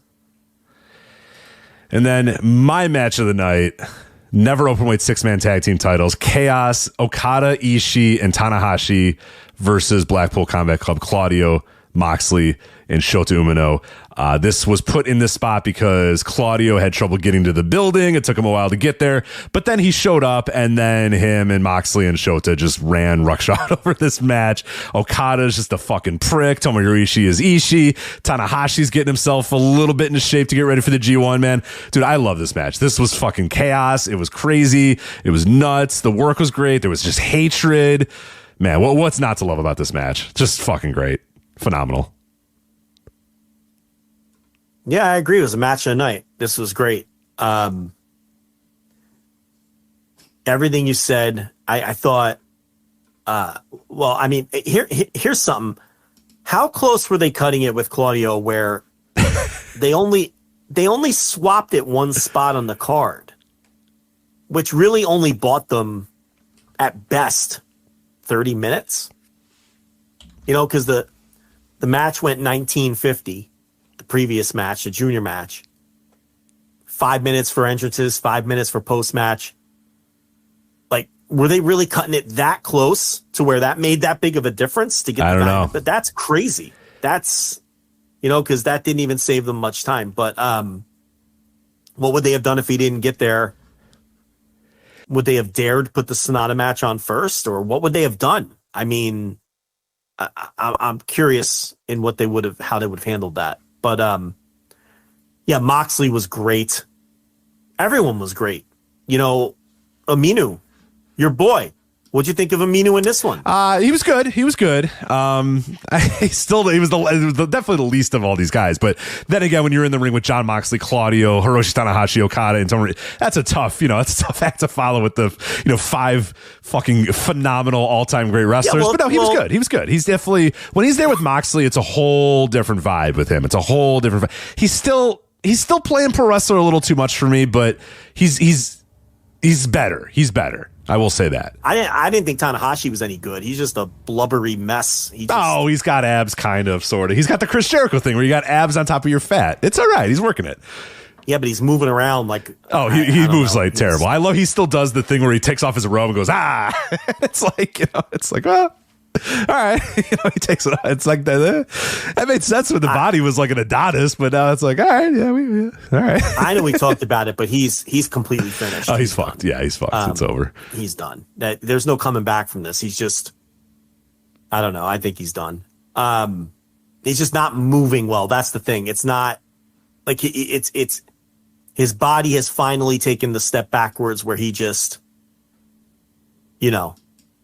it's like when a normal person, when you realize you're just not getting out of that bed with the same pep that you used to. Oh, yeah. Your ankles hurt. Your Achilles hurts. It's just like, man, yeah. That's finished. I have to do like a stretching routine before I reach for things that are in a high cabinet. Like that's where he is right now. Like he's just, because if I don't do that, I'm going to pull a muscle.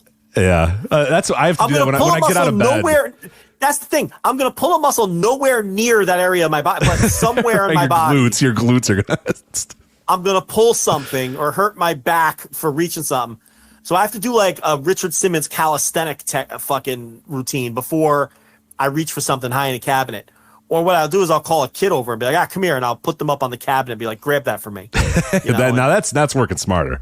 That's working smarter. But yeah, no, I do that when I get out of bed. I have to like roll my ankles a little bit. I need to kind of like stretch my toes out a little bit. I can't just pop out of bed anymore. Those days are done. Yeah, those days are over. It's gonna be a rough day if you do it that way. I gotta prep my legs, prep my feet, prep the ankles, and then we're ready to go. But no, this definitely a better shooter. He's definitely there's a different vibe of him with Moxley. I mean, I know he's still not. I mean, look at what fucking Yota Tsuji did in 1 minute, right? I think he did more in 1 minute than Shota's done in a year. So it's like, but I'm not down on Uminu like you are. I think that he's looked good in these last few major shows. He's gonna fucking sink if you put him in there by himself with a guy. Get out of here, him or Okada. Okada will eat his ass alive. I don't know. Stepped over his ass when he beat him too. I like it. Well, I'll tell you what. He's going to be in there with Yoshi Tatsu. How do you think that's going to go? Yeah, it's the Spider-Man meme. Both guys pointing at each other. Yeah. Oh, stop. He's better than Yoshi Tatsu. Come on. Is he? And listen, he gets the featured singles match on all the. Oh, yeah. The singles match. Yeah, I can't wait for that one. Anyway. Hey, G1, make it. Put up or shut up time, G1. I'll either be wrong or I'll be right, and I'm going to fucking tell all you guys that I was right, all right? You'll see. I agree. I agree. He should step up. Guy's got a great opportunity here. Step it up. Yes, he does. He'll prove me right or me wrong one way or another after this G1. Put up or shut up time, big boy time, coming right now. I do want to see the blocks, though.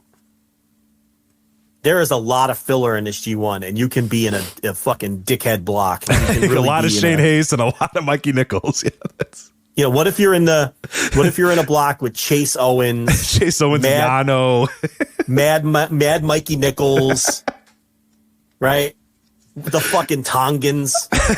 Yeah, they could make a hell block if they really wanted to. I mean, you can make an absolutely hellacious block. Hell, let's get into it. You want to do it? G1 season. Yeah, let's do it. I've been thinking about it. I'm actually hoping that they do a super stacked block, even if it means we get a shithead block. I would rather have that. Yeah, I'd rather have a shithead block where I just know that maybe there's one match I can watch and then just skip the rest and then just an apps. Because you could make a fucking killer block if you wanted, and then you could easily make a shithead block if you needed to. Which this is the Wu-Tang Clan of G1 lineups. Yeah, so get ready. I'm going to take a drink. Actually, give me one moment here to get this. It's probably going to be 4 blocks of 8, right? I mean, that's probably what we're looking at here. So they could have cut a lot of names out of this thing. Do we need Chase Owens in the G1? No, we don't need the Tongans either. Do we need any of these Tongans in the G1? No. I am so on board Loa. When they did that, I was like, no, what? No. Yeah, why? Nobody needs Tongaloa in this thing. I am the conductor of the WWE please sign the Tongans train. I thought they were going to. Is this his hiring freeze? Who did this? Come on. Get these guys. Sign all 3 of them and get them out of my hair. You could do another 2 years of Bloodline stories with these guys. It'd be perfect. Sign them, please. Right? Come on. Anyway. You could do Samoa versus Tonga. Perfect. Right? Yeah. The Battle of the Pacific Islands. Tama Tonga can make faces. Yeah. I know he can do it. Mm-hmm.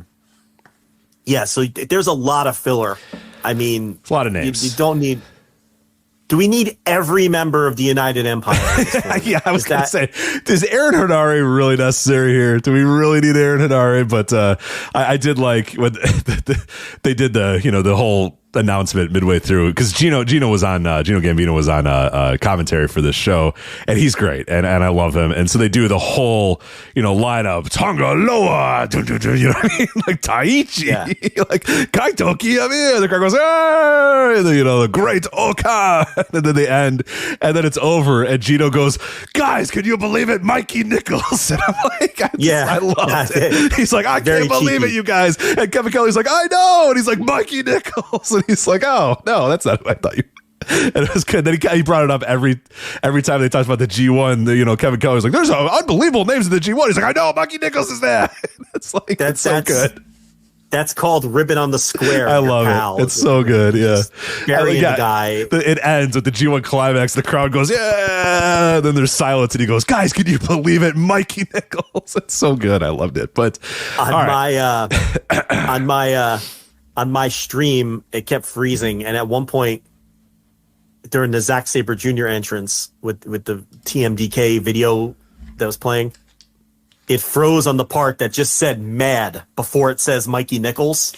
So I had my screen frozen on "mad" with the orange background. So I was it was a big Mikey Nichols night for me when I was attempting to watch the show. A lot of mad Mikey Nichols. So, all right, I got water. I'm ready. I'll handle this. So, you're going to cough like 100 times. Not going to cough. Okay. The new people, the debuts, which is what people tend to care about. We've got the aforementioned Shota Umino, Hikuleo, who I'm out on. I don't care about Hikuleo. Eddie Kingston. When they announced Eddie Kingston, I thought, all right, that's a good first AEW guy. I wonder who else they have in store. That's it. Rich, there was no one else in That was it. It's just Eddie Kingston. It was just Eddie Kingston. Which is fine. I mean, I thought he was hurt. Is he not hurt anymore? Well, I guess he'll be healthy by then, is the idea. But I don't know if I come back. Well, I like Eddie Kingston, but I don't know if I'm hurt, I come back to a G1 climax. You know what I mean? Well, he's a nutcase. He doesn't care. Okay. But the thing is, I'm excited about him being in the G1, and I want to see him in this thing. And I think he's going to have one great match for sure, and he's going to have one match that is going to be god fucking awful for sure.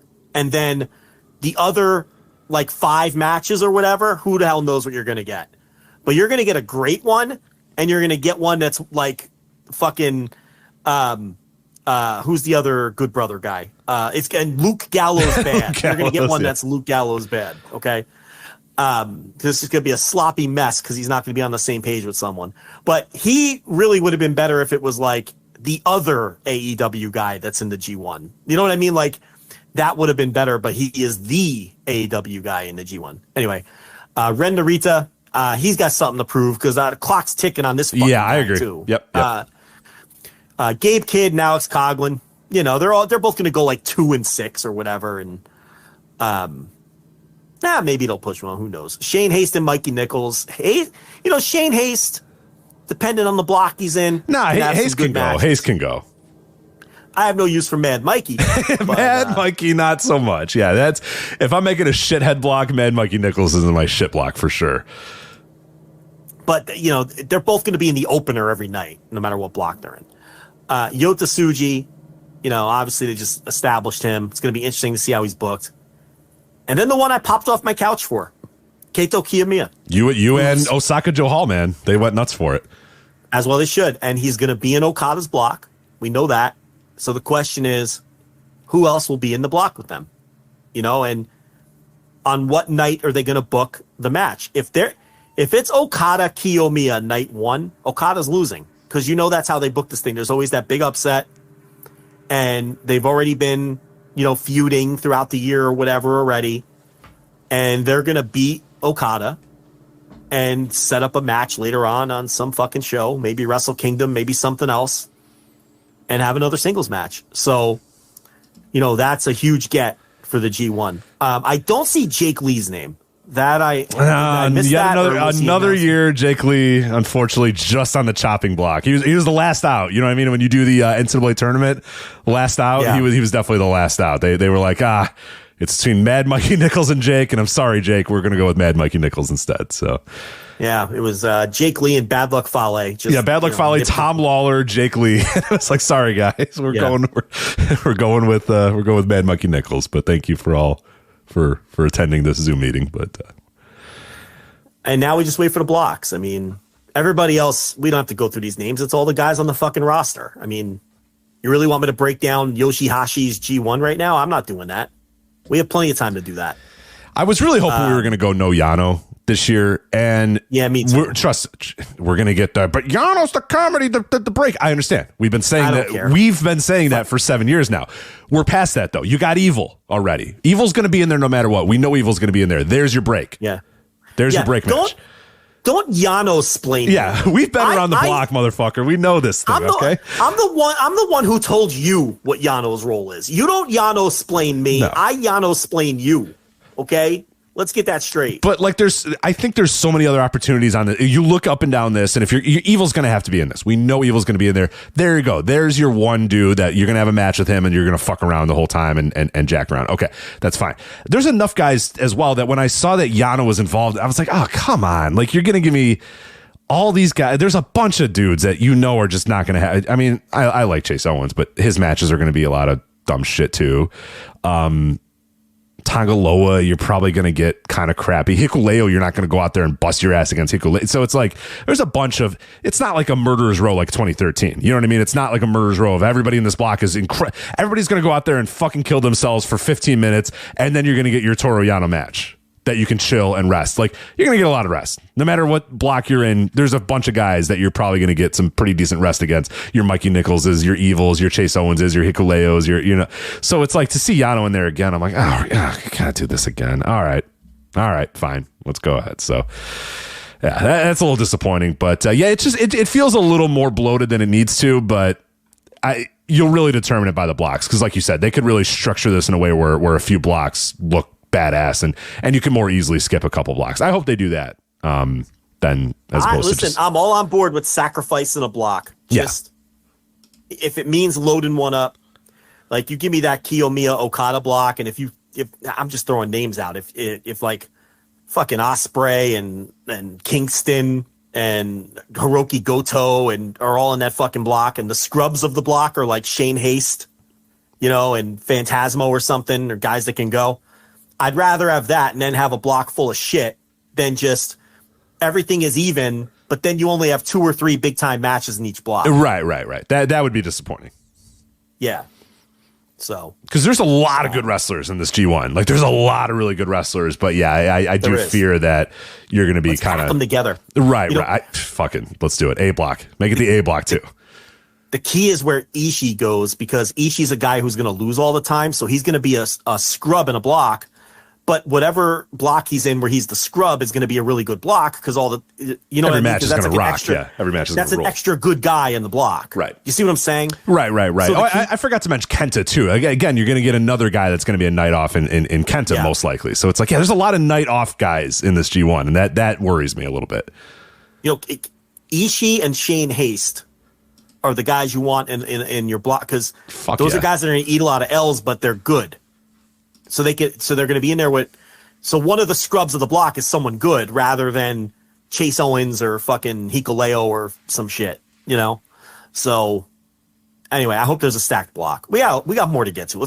We have plenty of time to talk about G1. Definitely. Yeah. So I'm going to briefly talk about this All Together show, because I was like, oh yeah, All Together's coming up, and this card is pretty not great. It's New Japan, All Japan, Noah. You don't like this? I'm interested in this. Nah, I don't like these just thrown together tag matches. I don't know. There's sometimes yes, but there's a little too much of the tag match. I was hoping we get a couple singles matches up and down. I know you're not going to get Okada and Tanahashi in singles matches or whatever, but there's a little too many multi-man tags here for my liking. It might over-deliver, but June 9th, of course, tomorrow.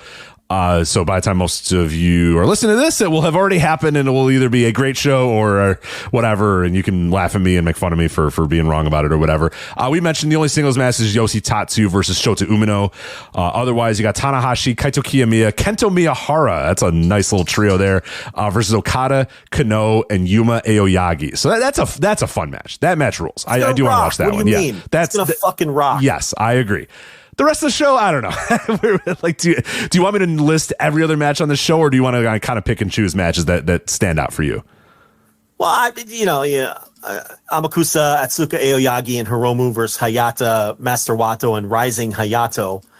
Amakusa is my guy, and it's clear that Hiromu likes him. He's teaming with him here, and I think obviously that team will win, and there's Rising Hayato sitting right there to eat the fall. Just 5 guys versus good-looking guys. How can you not be pumped up for that? No. Yeah, you got to be into a just 5 guys versus good-looking guys. That was the most obvious booking, and I'm glad they went with it. Sanada, Taka, and Kanemaru versus Jake Lee, Tadasuke, and Yohei. So, and look, like a lot of these shows, New Japan is hardly going to lose. I mean, we all know they have the high they're ground. They're the power broker here. So they're going to win this. You got fucking Tadasuke or Yohei sitting right there to take the pin. I know Taka's on the other team, but Sanada's not losing on the show. He's the New Japan World Heavyweight Champion.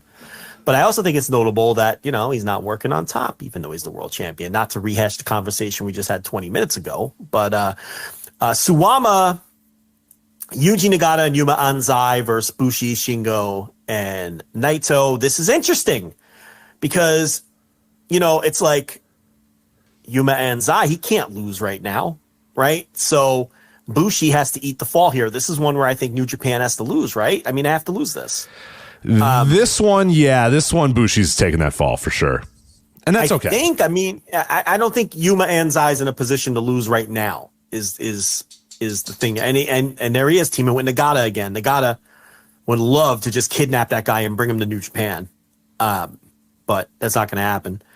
The Saitos, Dan Tamura, Hikaru Sato, and Ruki Honda versus the 5 United Empire guys, all of them except Ospreay. I guess it's an interesting dynamic with the Saitos. Dude, great Okan with the Voodoo Murderers. He might go to those guys. He might defect from New Japan and join the Voodoo Murderers. And honestly, I'd be fine with it. Because he's going to see those guys and be like, those are my shitbags. I got to be with these guys. This is where I need to be, with these shitbags. So he might defect. And again, I fully support it. So Suzuki, Despy, and Ren Narita, their little group there against Junta Miyawaki, Naomichi Marufuji, and Takashi Sagara. So that looks like Junta Miyawaki staring at the lights. Hokuto Omori and Satoshi Kojima because Suji Ishikawa has the flu or some shit, taking on the newly reformed Axis. So Hokuto Omori surely is taking the fall there. The Yoshitatsu Shota Aminu match, which is another Shota Aminu showcase win, whether Rich likes it or not. That guy's getting rocket packed. We have Zack Sabre Jr. and Kosei Fujita is always great on these mixed shows, and he'll team with Zack Sabre Jr. against Shawn Legacy and Zack Sabre Jr. on meth, Chris Ridgway. So that's kind of like. Then we have The Tough. All caps. What a great name. All caps, by the way. Yeah, and I mean it's Masaki Tamiya and Yoshiki. Yeah, how else would you describe those guys than The Tough? Perfect. Yeah, they would be called The Tough. Yeah, so with Daiki Inaba, and they take on Hiroki Goto, Tomohiro Ishii, and Yoshihashi. So again, New Japan's going to win that one. And then Black Menso Ray. Get a shower ready for this one, by the way. Good Lord. Yeah, you can skip the pre-show. Rusuke Taguchi and Yo versus Alejandro, Atsushi Katoge, Saiki Yoshioka, and Super Crazy. Actually, I don't mind that match. It's grimy. It's grimy, but it's good. Not bad. That's no point really breaking that down anymore. It's going to be over by the time anyone listening to this listens, because unless you're listening live, because the show is in a couple of hours. Yeah. Mm-hmm. So that's that. Dragon Gate has fired SB Kento and Takuma Fujiwara. Open the Voice Gate did a tremendous timeline breakdown of this story on their show this week. So I would recommend listening to that. The basic gist of it, they were fired for a behavioral issue. It's somewhat mutual in that they don't really want to be there anymore, but Dragon Gate doesn't want to employ them anymore. They're back in Mexico, the both of them. Another big key is it seems as though AAA Conan has some interest in bringing both of those guys in to AAA, which is interesting because Conan had in the past not liked their work, but now he seems to have flipped his interest. The chances of them coming to the U.S. are kind of slim because it seems as though one of them has massive visa issues. I forget which one. Fujiwara. SB Kento, because SB Kento was able to do good runs of the American Indies in the last year, but Fujiwara apparently has some issue with his visa. So yeah, he cannot go to the USA, it looks like right now. And they seem to want to be in Mexico anyway. Yes. Yeah, Fujiwara changed his, I think it's his Twitter or his Instagram, I forget, to Fujiwara_luchador or so. He's all in on staying there, it seems. And as far as the issue, I mean, we were told what it is. We're not trying to play the we know something you don't know game, but I will say this. It's something that to me is not a big deal, but if we told you what it was, you'd go, oh, okay, we get it. Right. You would understand why Japan. A Japanese wrestling company would frown on employees being a part of this, or doing this. Yeah. That they did. So if you're not picking up what we're laying down, ask around and someone will fill you in. It's something that culturally, it's a cultural issue. It makes sense. You wouldn't get, but any wrestler in America wouldn't get fired for this, but you would get fired for this for doing it in a Japanese wrestling company. And they're certainly not going to get fired in Mexico for this. Oh, no. No, they're fired for not doing in Mexico. They'll be fired for not doing this in Mexico. Not in America. They might slap you on the wrist in America. Look, these guys are not, the reason we're saying this is these guys are not heinous monsters. Okay? But they're one of them's 21 and the other one's 23. Yeah, is a good way to look at it too. And like you said, apparently not super upset about this either. So I don't know if what they did was an intentional way to get fired or it was mostly, hey, we did it. You guys are fired. You know what? Fuck you. We don't really care anyway. So whatever. We'll just stay in Mexico. We want to be in Japan. I mean, Mexico. Yeah. If it was any other company aside from Dragon Gate or possibly New Japan, I'll throw New Japan in there. You'd be like, wow, two great young talents. This is a big hit. And it's a hit, but I don't think it's a big hit because Dragon Gate's so loaded. I mean, when Kakuta opened the Dream Gate and he named the new next big six or whatever, he didn't include these guys. And no one, I don't want to say no one noticed, but it wasn't like a huge deal that he didn't include because they have so many good young wrestlers. That Right. You know what I mean? So this is one company that could absorb this kind of loss where they lose two guys under 25 who have star potential because they're so loaded with young guys under 25 who have star potential. You know, I think New Japan would be able to afford the ticket because they're always churning out new talent. You know, WWE is hard to compare. They have so many people in the PC. But those are the two companies I would say where it's like, you know, normally you'd be like, wow, two potential young stars, but they're so loaded. I don't think you'd love to have them, obviously. Right. It's a big story and a big loss, but it's not necessarily like, Dragon Gate's fucked, because like you said, they just did a promo where they listed the top 6 guys. Those guys weren't involved in it, and it wasn't like an immediate, oh, wait a minute, what the hell? Why are they didn't feel like a huge loss in that moment where you're like, well, shit, they got 6 dudes that they can build around now for the next, 5-10 years or whatever. And those 2 guys weren't listed in there. There's guys that you'd love to add. You'd love to add them to the list, but yeah, they're not like an essential, oh my God, Dragon Gate's now in the doldrums because these guys are not there. But it's still, you don't want to lose SB Kento. You don't want to lose Fujiwara. They both had showed. I mean, SB Kento had showed main event level potential, had already been doing, you know what I mean? Like he had been doing those sort of things. And Fujiwara was more of the, you saw what this guy was capable of type of thing, where SB Kento had already kind of gotten to that level. You know what I mean? Like, so that he's a big, big loss because he already felt like a made guy, and Fujiwara felt more like, okay, this is a guy you can, build for the future. But, yeah, no, it's definitely a big blow, but, something that Dragongate is a very, very good position to withstand here, and it'll be fascinating to see where they pop up. If it is AAA, if it is elsewhere in Mexico, but it does everything kind of does seem like it's going to lean towards them possibly showing up with Conan in AAA and working that way. But keep an eye on for those guys. But yeah, and maybe the whole story will come out pretty soon. But listen to the Open the Voice Gate. You'll basically get the entire story from them. The only thing missing is, what they did type of thing. And we're not trying to withhold information. It's just, it's probably not our place to say what it is, but you can probably figure it out. It's not that hard to figure out. And like I said, the Open the Voice Gate guys give you the exact timeline of how things all went down, and also kind of dig into, Dragongate and how they can, how they'll be able to withstand this, and some of the history of guys leaving the company as well. So they did a tremendous job on this week's show. So definitely recommend that. They did for like an hour and 10 minutes or hour and 15 minutes at the beginning of the show. So it's Open the Voice Gate. One thing I want to mention about that before we do NWA wrap up, I want to note that on their show, because something bothered me a lot when Dave Meltzer fell for the hoax. And a lot of people I saw getting on Mike Spears' case, some on the Observer board, some on Twitter, claiming that Mike Spears was trying to make some kind of name for his show or for himself by ripping on Dave and all of this, when that's totally that was total bullshit absurd. Then. Yeah. And I just want to point out that on their show this week, Mike and Case give Dave Meltzer full credit for breaking the seal on this story in the Observer, both this past week, where he noted that they were fired, and also Case gave Dave credit because Dave has actually been on top of this story for weeks, because he mentioned it in the Lucha section. Right, nobody noticed. Several weeks ago. And nobody noticed. And it got overlooked because a lot of people who follow Puro will just skip the Lucha section. And if Mike Spears had some, weird vendetta against Dave, which he doesn't, Mike was just being critical of Dave for that one specific thing where he got hoaxed.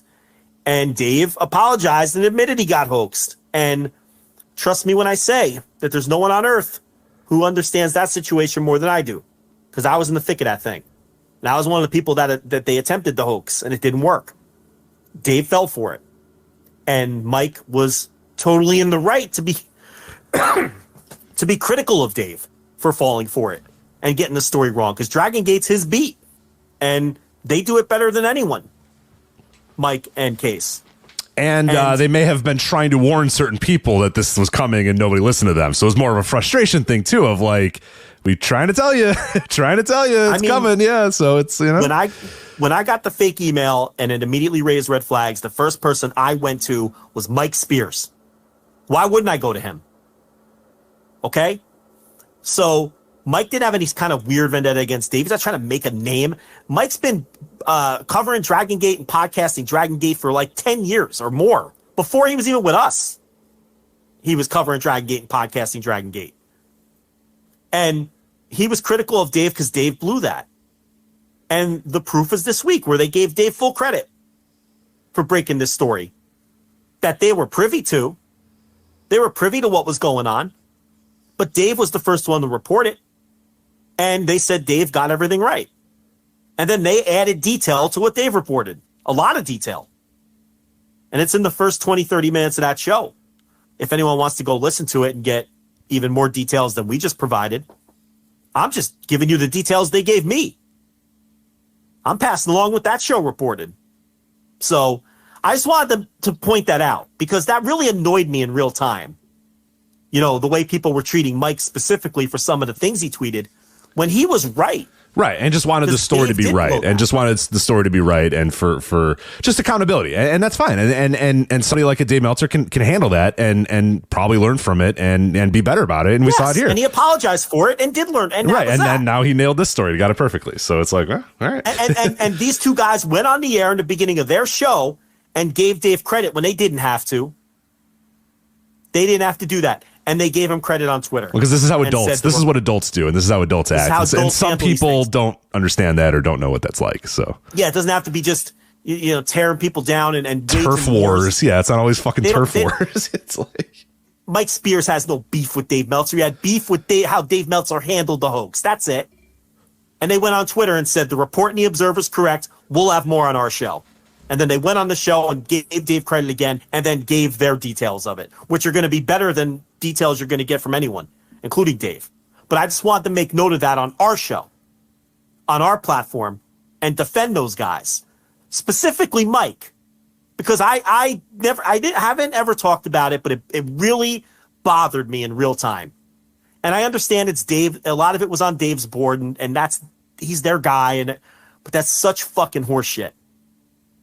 Because that was not Mike's MO at all, to discredit Dave and say, look at me. You know, that Mike doesn't need that. He's secure in what he does. They're the best in the business covering Dragongate. And believe me, other Dragongate podcasts have come and gone. And more will come and go. And those two guys do it better than anyone. Better than anyone. Yeah, they know more about Dragongate and cover more about Dragongate than anybody else other than Jay.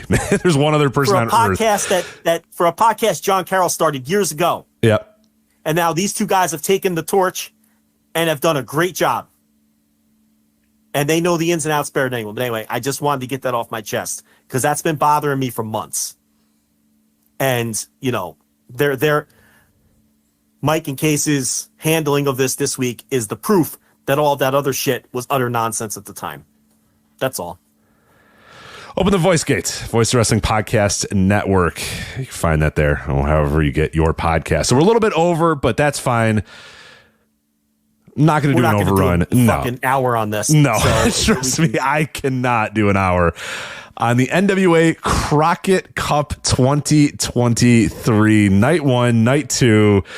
They did all. Well, Rich, I want a detailed review of all 37 matches because you didn't include the pre-show matches. I did not include the pre-show matches. You're right. Yeah, because the pre-show matches were mostly contained in the first round of the Crockett Cup. Most of the first round was done on the pre-show of night 1, and 9 matches on night 1 pre-show. 9 matches on the pre-show. 90 minutes. 90-minute, 9-match pre-show. I did not, Joe, I did not watch a second of those. There was a grand total of 2 hours and 30 minutes of pre-show between the two nights. I watched every second of all of it and the pay-per-view. I got to tell you, it wasn't that bad. No, it was okay. It was fine. Was it good? No. Absolutely not. No. It you know what it fit? It fit the niche that we used to talk about with the NWA where it was just different. It was just different. It wasn't really good.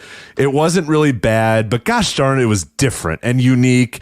And it you know what I mean? Like you didn't feel like you were rewatching something that you can watch elsewhere, and you didn't feel like you were watching the same people you can watch elsewhere, and you didn't feel like you were watching terrible wrestling. You just felt like you were watching different wrestling. That's what NWA was for a couple of years, and that's kind of what I got out of this Crockett Cup here. Nothing was truly terrible. Nothing was good, but it felt unique and different, and there was a lot of heat. Let me tell you, there was heat all up and down the show for sure, which I guess we'll touch on. Is Billy says that Tyrus brings the heat is the famous quote. And on night one, Tyrus's match undoubtedly had the least amount of heat. Yeah, in the nobody entire cared. Show. Yeah, nobody cared about his match. No one cared about his match. It was crazy how that worked out. And can we protect this guy any more than what they did? I know. Yeah. Talk about it real quick. Yeah. So the match is tight. God damn it! I got to scroll through all this to find out where the hell that match was. So many matches. God, where was that match? What number was it? Because it wasn't the main event. Okay, which match I found it. I found it. The night. Yeah, okay, I found it. So the Midnight Riders versus the Warriors from the Wasteland, Judas and Max the Impaler. Oh, I forgot that was the very problematic match. Never mind. Yeah, that wasn't the one I was thinking. I was thinking of night two, their match there. Night one, the Midnight Riders won, and then Tyrus kissed Max and said, "Pretty good kisser.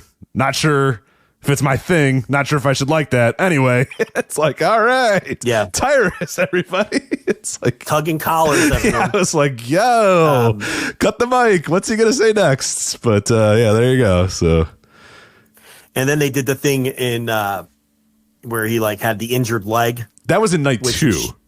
Night two. Yeah, night two was the Midnight Riders versus the Immortals, Kratos and Odinson. And so they built this up where his knee got hurt and his knee's just fucked. He can't walk, he can't move. So it's a very convenient way to just have him sit on the outside the entire match and let Chris Adonis basically wrestle by himself, which, hey, you know what? Ended up being a pretty fun match. But then they fucking won anyway. So it didn't Chris Adonis just won. He just beat Kratos and Odinson by himself, basically, while Tyrus went, with his knee.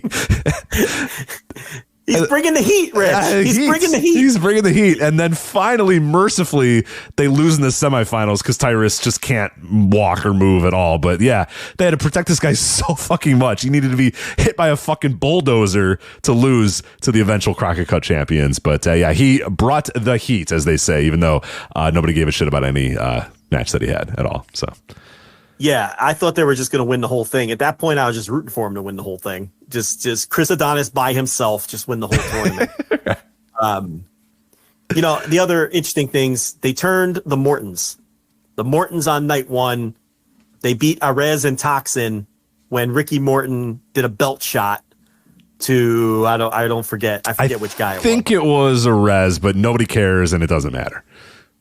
And they turned him heel, which I thought was weird at first, but now that I've seen Kerry Morton do some promos and send out some tweets, I think it's good. I like it. Anybody that's making fun of this is being dorks because it actually kind of rocks. Because Kerry Morton's good. On night two, they had Bobby Fulton out there, and he's like, "What are you guys doing?" And Kerry's like, "Get out of here, old man." He just shrugs him off, and then Bobby Fulton looks at Ricky like, "You're not going to let him do that to me." And Ricky Morton's like, "Get out of here, old man." It's like so good. It's so good. It's great. And I just got to say, Joe Galley being like, "We've never seen Ricky Morton ever be like this." That is York Foundation erasure, and I will not take it. All right, Richard Morton was not a good man. All right. That's right. So let's not act like this has never been done before. But this is good for Kerry Morton's development. I mean, he was a guy who a couple years ago I was like, he's never going to be a guy. But he's really been one of the more interesting people in the company. And now he's going to do this little heel run. I now see him with some national television potential. I see him that way now. So this is good continued development for Kerry Morton to do something a little different. And, they did the heel turn and then they lost their next match, but that's okay because the point was just to establish the heel turn. So I thought that was good. The other AAA team actually made a nice run in the tournament because Mystices Jr. and Octagon Jr. got all the way to the semifinals before they lost to Blunt Force Trauma, which is the Doom redo. They fucking rock. So, I love Blunt Force Trauma so much. Yeah, and then they lost in the finals to Knox and Murdoch. But the Clowns had a nice run. The Clowns they blew up Tim Storm's bracket, man. Tim Storm had talked. They did a lot of bracket talk here on the Crockett Cup, which was incredible. Like, the ring announcer, your buddy, what's his name? I always forget his name. Tim Storm and Joe Galley. No, the ring announcer guy, the guy who sends you all your stuff. Oh, the ring announcer. Kyle Durden. Sometimes he goes by Kyle Durden, and sometimes he goes by Kyle Davis. Kyle Davis, that's it. Yeah, Kyle, the guy who sends you your Crockett Cup shirts or whatever. But he was just like, oh, brackets have been busted. He just kept talking about brackets, and I was like, I'm trying to think. Honestly, I would love to see the person at home who actually made a Crockett Cup bracket, and it's just like, God damn it, the Brothers of Construction. Fuck, he just gets the red marker out. He's like, oh man, damn it. Yeah. Like I'm wondering how many people actually filled out. I had a cut above making it to the Sweet 16. God damn it. Like, you know what else was funny? He was interviewing all the winners. So Mr. C's Jr. and Octagon Jr. they defeat Blake Troop. Yes. Blake Troop. Bulletproof Blake Troop. And Jax Dane. So he goes in to interview them. Oh, only one problem. They don't know English. Yeah, one problem. He goes, all right, you guys picked up a big win. What do you think? And Mr. C's Jr. is like, North Carolina, Crockett Cup. And then they went, woo! And they went, woo! So then they win a match later. The next night, they beat the Clowns. Yeah. And Davis gets in the ring. He goes, all right, guys, you're headed to the semifinals. What do you think? And he goes, North Carolina, Crockett Cup. Yeah, that's the only promo these men had. Yeah. Like, he shouldn't have put them on the spot again. Like, clearly, they practiced. Okay, we're gonna say North Carolina. I think they said Lucha. They went Lucha Libre. Yeah, we know we're in the Crockett Cup. Right. Like, they were prepared for the first one. You know what I mean? But then he went to them again, and they just repeated it because they didn't have nothing else in the chamber. I felt bad for them, Yeah, a lot of these post-match promos were pretty rough. Like, these poor people, because you're putting everybody on the spot to have to, like, cut a promo, and, like, a lot of people have no idea what to say. I forget who it was, but somebody said, yeah, we're here in beautiful Winston-Salem, and I've been to Winston-Salem. Oh, you know who that was? That was no. It was Baby Doll when she came out with her daughter. Oh, that's right. And she gets on the mic, and she goes, I was at the first Crockett Cup, and I walked Dusty Rhodes to the ring to challenge Ric Flair for the World Heavyweight title, and it feels so good to be back in Greensboro. She got the town wrong. Wow. And everybody, and everyone was kind of like murmuring, right? Because they weren't in Greensboro, they were in Winston-Salem, but she got the fucking town wrong, which is one of my favorite things in wrestling. I don't like when heels do it for heat. I don't care about that. But I like when, like, a babyface gets the town wrong by accident. That's one of my favorite things in wrestling, when these people are so road weary that they don't even know where they are. You know what I mean? Yeah, and they just get the fucking town wrong. So she's like, it's great to be back in Greensboro. And they're all just like, looking. You could see the fans looking at each other and groaning like, we're not in fucking Greensboro. That's what's the sale, pal. But yeah, that was funny. And then uncomfortably talking about how hot her daughter and her friends are, which was weird. She kept talking about how hot they were, and I'm like, all right, we got it. Yeah. She's like, you fans are here to watch these beautiful women. They're so beautiful and hot and strong and hot. And it's like, all right, we got it. Go on. Like, yes, they're hot. Yes. Yeah, we heard you. They're hot. How many times are you going to say it? Her daughter's not that hot, being honest. It's the third hour. I can get away with that, right? Like, yeah. No, we're 4 hour, baby. Yeah, you get away with that. There are hot women on this show and in that match. I don't know. Yeah, Samantha Starr probably not the one of them. Yeah. Anyway, I'm sure she would think I'm hideous too. To be fair. Oh, certainly.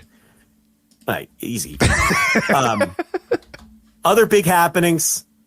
EC3. Yeah, we're bouncing all over the place because you do not want us to go match by match. Trust us. We're not going match. There were literally like 37 matches. I'm not kidding. It was like 37 matches. That, so.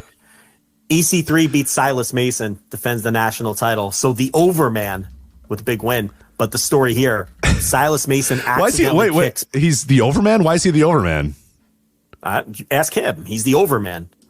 Because he's over, man.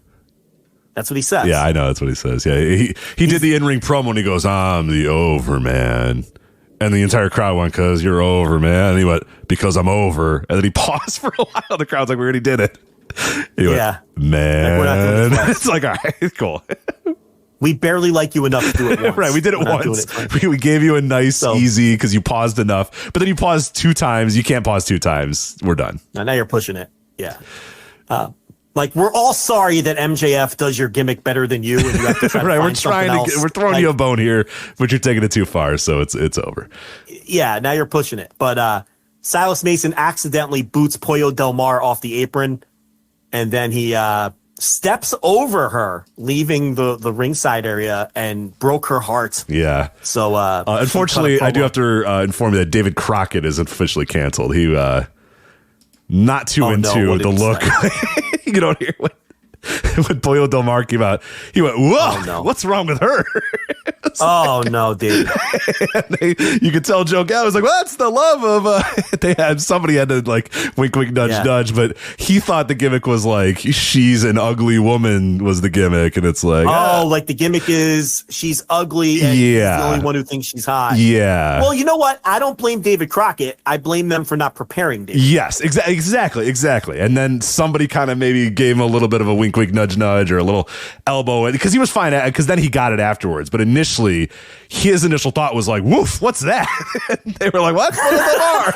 I think he says, whoa, what's that? And that, like, and Joe Galley so quickly is like, well, David, that's Thrillbilly Silas Mason's love, Pollo Del Mar, that's the manager of, just trying to give him as much as he can. But I regret to inform you that David Crockett is officially canceled. You know what? I'm not canceling him for that. I think that's accidental in nature. I can't cancel the man for that. He wasn't prepared properly. I could see where he'd be confused. Let's move on. So yeah, they're like doing a split. I don't know what went on at the tapings. I know that the next Power was just matches from the pay-per-view. So I don't know. Well, they had plenty. They had plenty to choose from, so good for them. So Camille had the best match again. Yes, that match rocked. And Natalia Markova fucking sucks. And Camille still had the best match again. She worked. You know what? I think Markova's terrible. I'll give her all the credit in the world here. She busted her. She got killed in this match because Camille was throwing her around, and Markova was taking big bumps that she doesn't need to take, bumps that she doesn't probably. I mean, you know what I mean? Like at this point in Natalia Markova's career, she doesn't have to be taking the bumps that she was taking, but she was out there to have a good match, and Camille did it again. Never gets the credit. Nobody ever gives any credit to Camille. Everybody trips over themselves to credit every women's wrestler in the world without ever giving Camille any credit because they don't watch the NWA. They don't like her for whatever reason. Whatever. But anybody who don't think they're watching it. They're just not watching it. She's good. And anybody who has like a women's wrestling list or any sort of like, oh, here's the best women's wrestlers in the world, and they don't include Camille, that's a bad list because she's fucking great. I didn't think she could deliver with this opponent. And how many times have we said that? She had that great match with, well, maybe great's pushing it, but she had that really good match against the beautiful person who's not Velvet Sky from the beautiful Angelina Love. Angelina Love. With Angelina Love, she had a really good match with Angelina Love. Nobody has ever had a good match with Angelina Love in the last 15 years, and she did. And Natalia Markova is not exactly fucking Medusa Michelli. I can promise you that. Definitely not Medusa Michelli, no. Okay. So, and now she goes out there and has a really good match with her. So, yeah, I mean, again. Easily the best match. Easily the best match. Easily the best. Yeah, I agree. Far and away the best match. I agree. I don't think anything else was particularly close. I mean, and then they did the thing. All right, I guess we should bring this up, and then we'll finally just end the show. The main event of night one. Okay, so Flip Gordon. So listen, Flip Gordon and Fodder, they win their first round match on the pre-show. Okay? So they're taking on La Rebellion, who are the tag team champs in the main event of night one in the second round. We're told that Flip Gordon is hurt and can't compete. Then we're told that, no, actually, Flip Gordon's healthy. Fodder is hurt. Right, it's Fodder, in fact, that's hurt. So there's all kinds of confusion. No one knows what the fuck is going on. Okay? So La Rebellion goes out there, and they're doing the heel thing where they're like, that's right. They're scared to face us, and they're faking an injury, and we're just going to referee count to 10 so we can move on to the next round. So we all no, Joe, they weren't moving on to the next round. They said, we're going to find ourselves a couple of goth girls and get the fuck out of here. That's what they said. Yeah. They said, we're going to find a couple goth girls and go hit the town. So count us out. Count them out. We're moving on. And also, we're going to fuck. basically is what Yes, they went out there and said. Okay. They said they're going to go to a goth club and pick up some goth girls and fuck. So, of course, Kyle Davis is like, well, I can't just move you on. I've got to, So Flip Gordon comes out by himself without fodder and without Angelina Love. The problem here, Rich, is nobody gives a fuck about Flip Gordon. No, or fodder. Okay? Not one person in that building gave a fuck about Flip Gordon wrestling by himself. So they're having this match. It's designed for Flip Gordon to be like this underdog, but no one cares. Nobody cares. This is the main event, by the way. They've been there for 9 hours. There's been 37 matches. They want to go home. Okay? And then on top of all of that, La Rebellion, the tag team champions, they can't beat this man 2-on-1, so they need help. Who did they get help from? Vampiro comes out and helps them defeat Flip Gordon 3-on-1. Vampiro.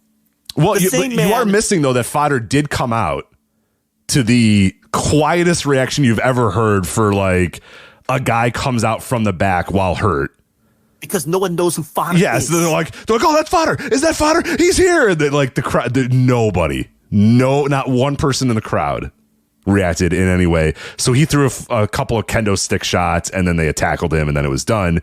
And then, like you're saying, then still Flip Gordon was taking these guys to the absolute limit. So then fucking Vampiro shows up, and now La Rebellion can get the victory. Vampiro, who no one should book to step in a wrestling ring after what we saw at Triple Mania last month. I mean, what the fuck are we doing?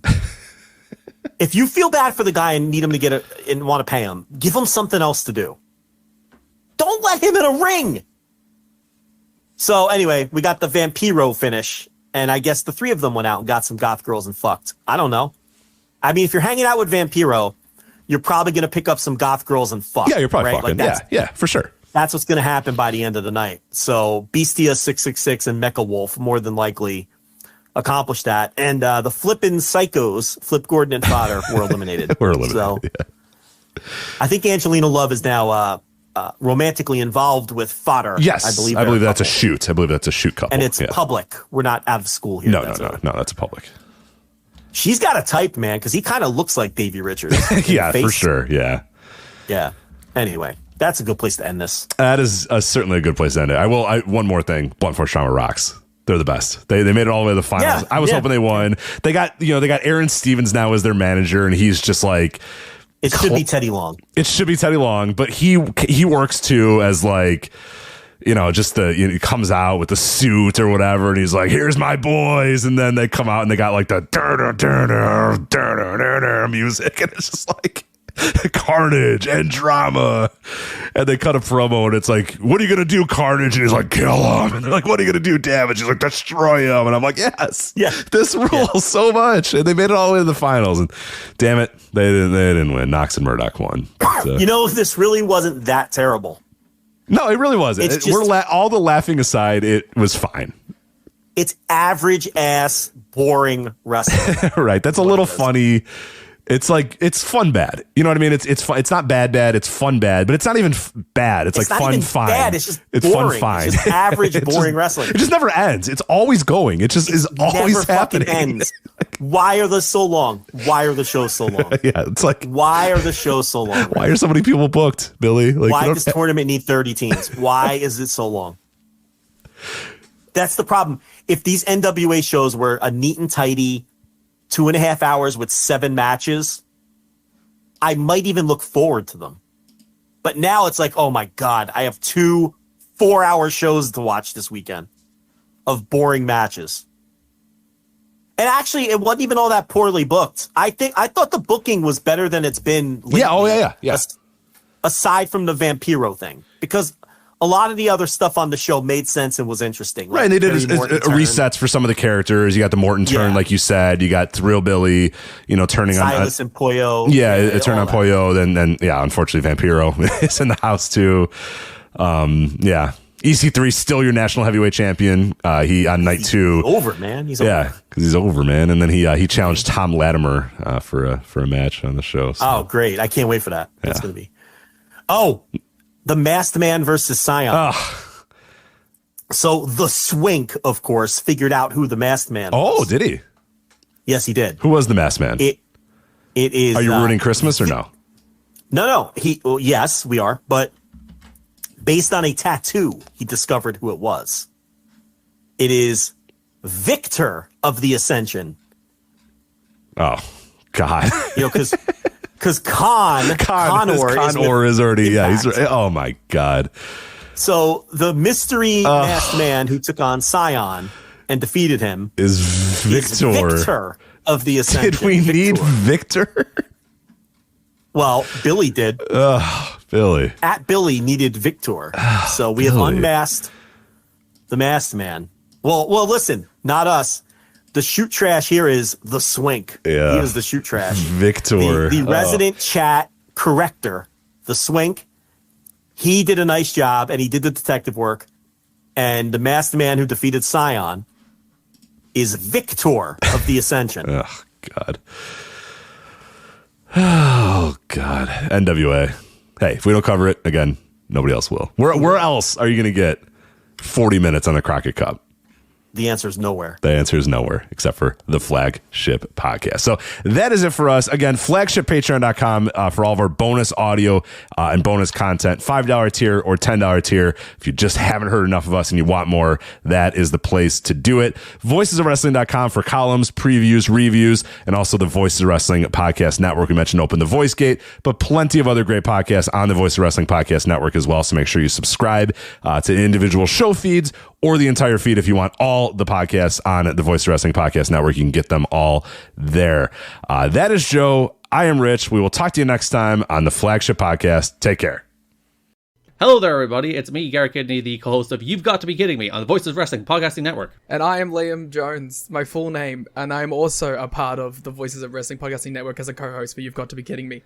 We are a TNA history podcast that covers TNA 1 month at a time. We cover all the drama, all the matches, all the Vince Russo nonsense you could ever want in your life. Have you heard of TNA? I bet you have, but would it be funnier if two people made jokes over it the whole time? Probably. So if that sounds like fun to you, check it out on this very Voices of Wrestling Podcasting Network, and Liam will do bits and whatnot.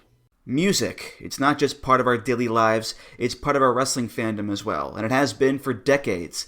That's where this show comes in. Music of the Mat, the podcast devoted exclusively to the music of pro wrestling, hosted by Andrew Rich. Hey, that's me.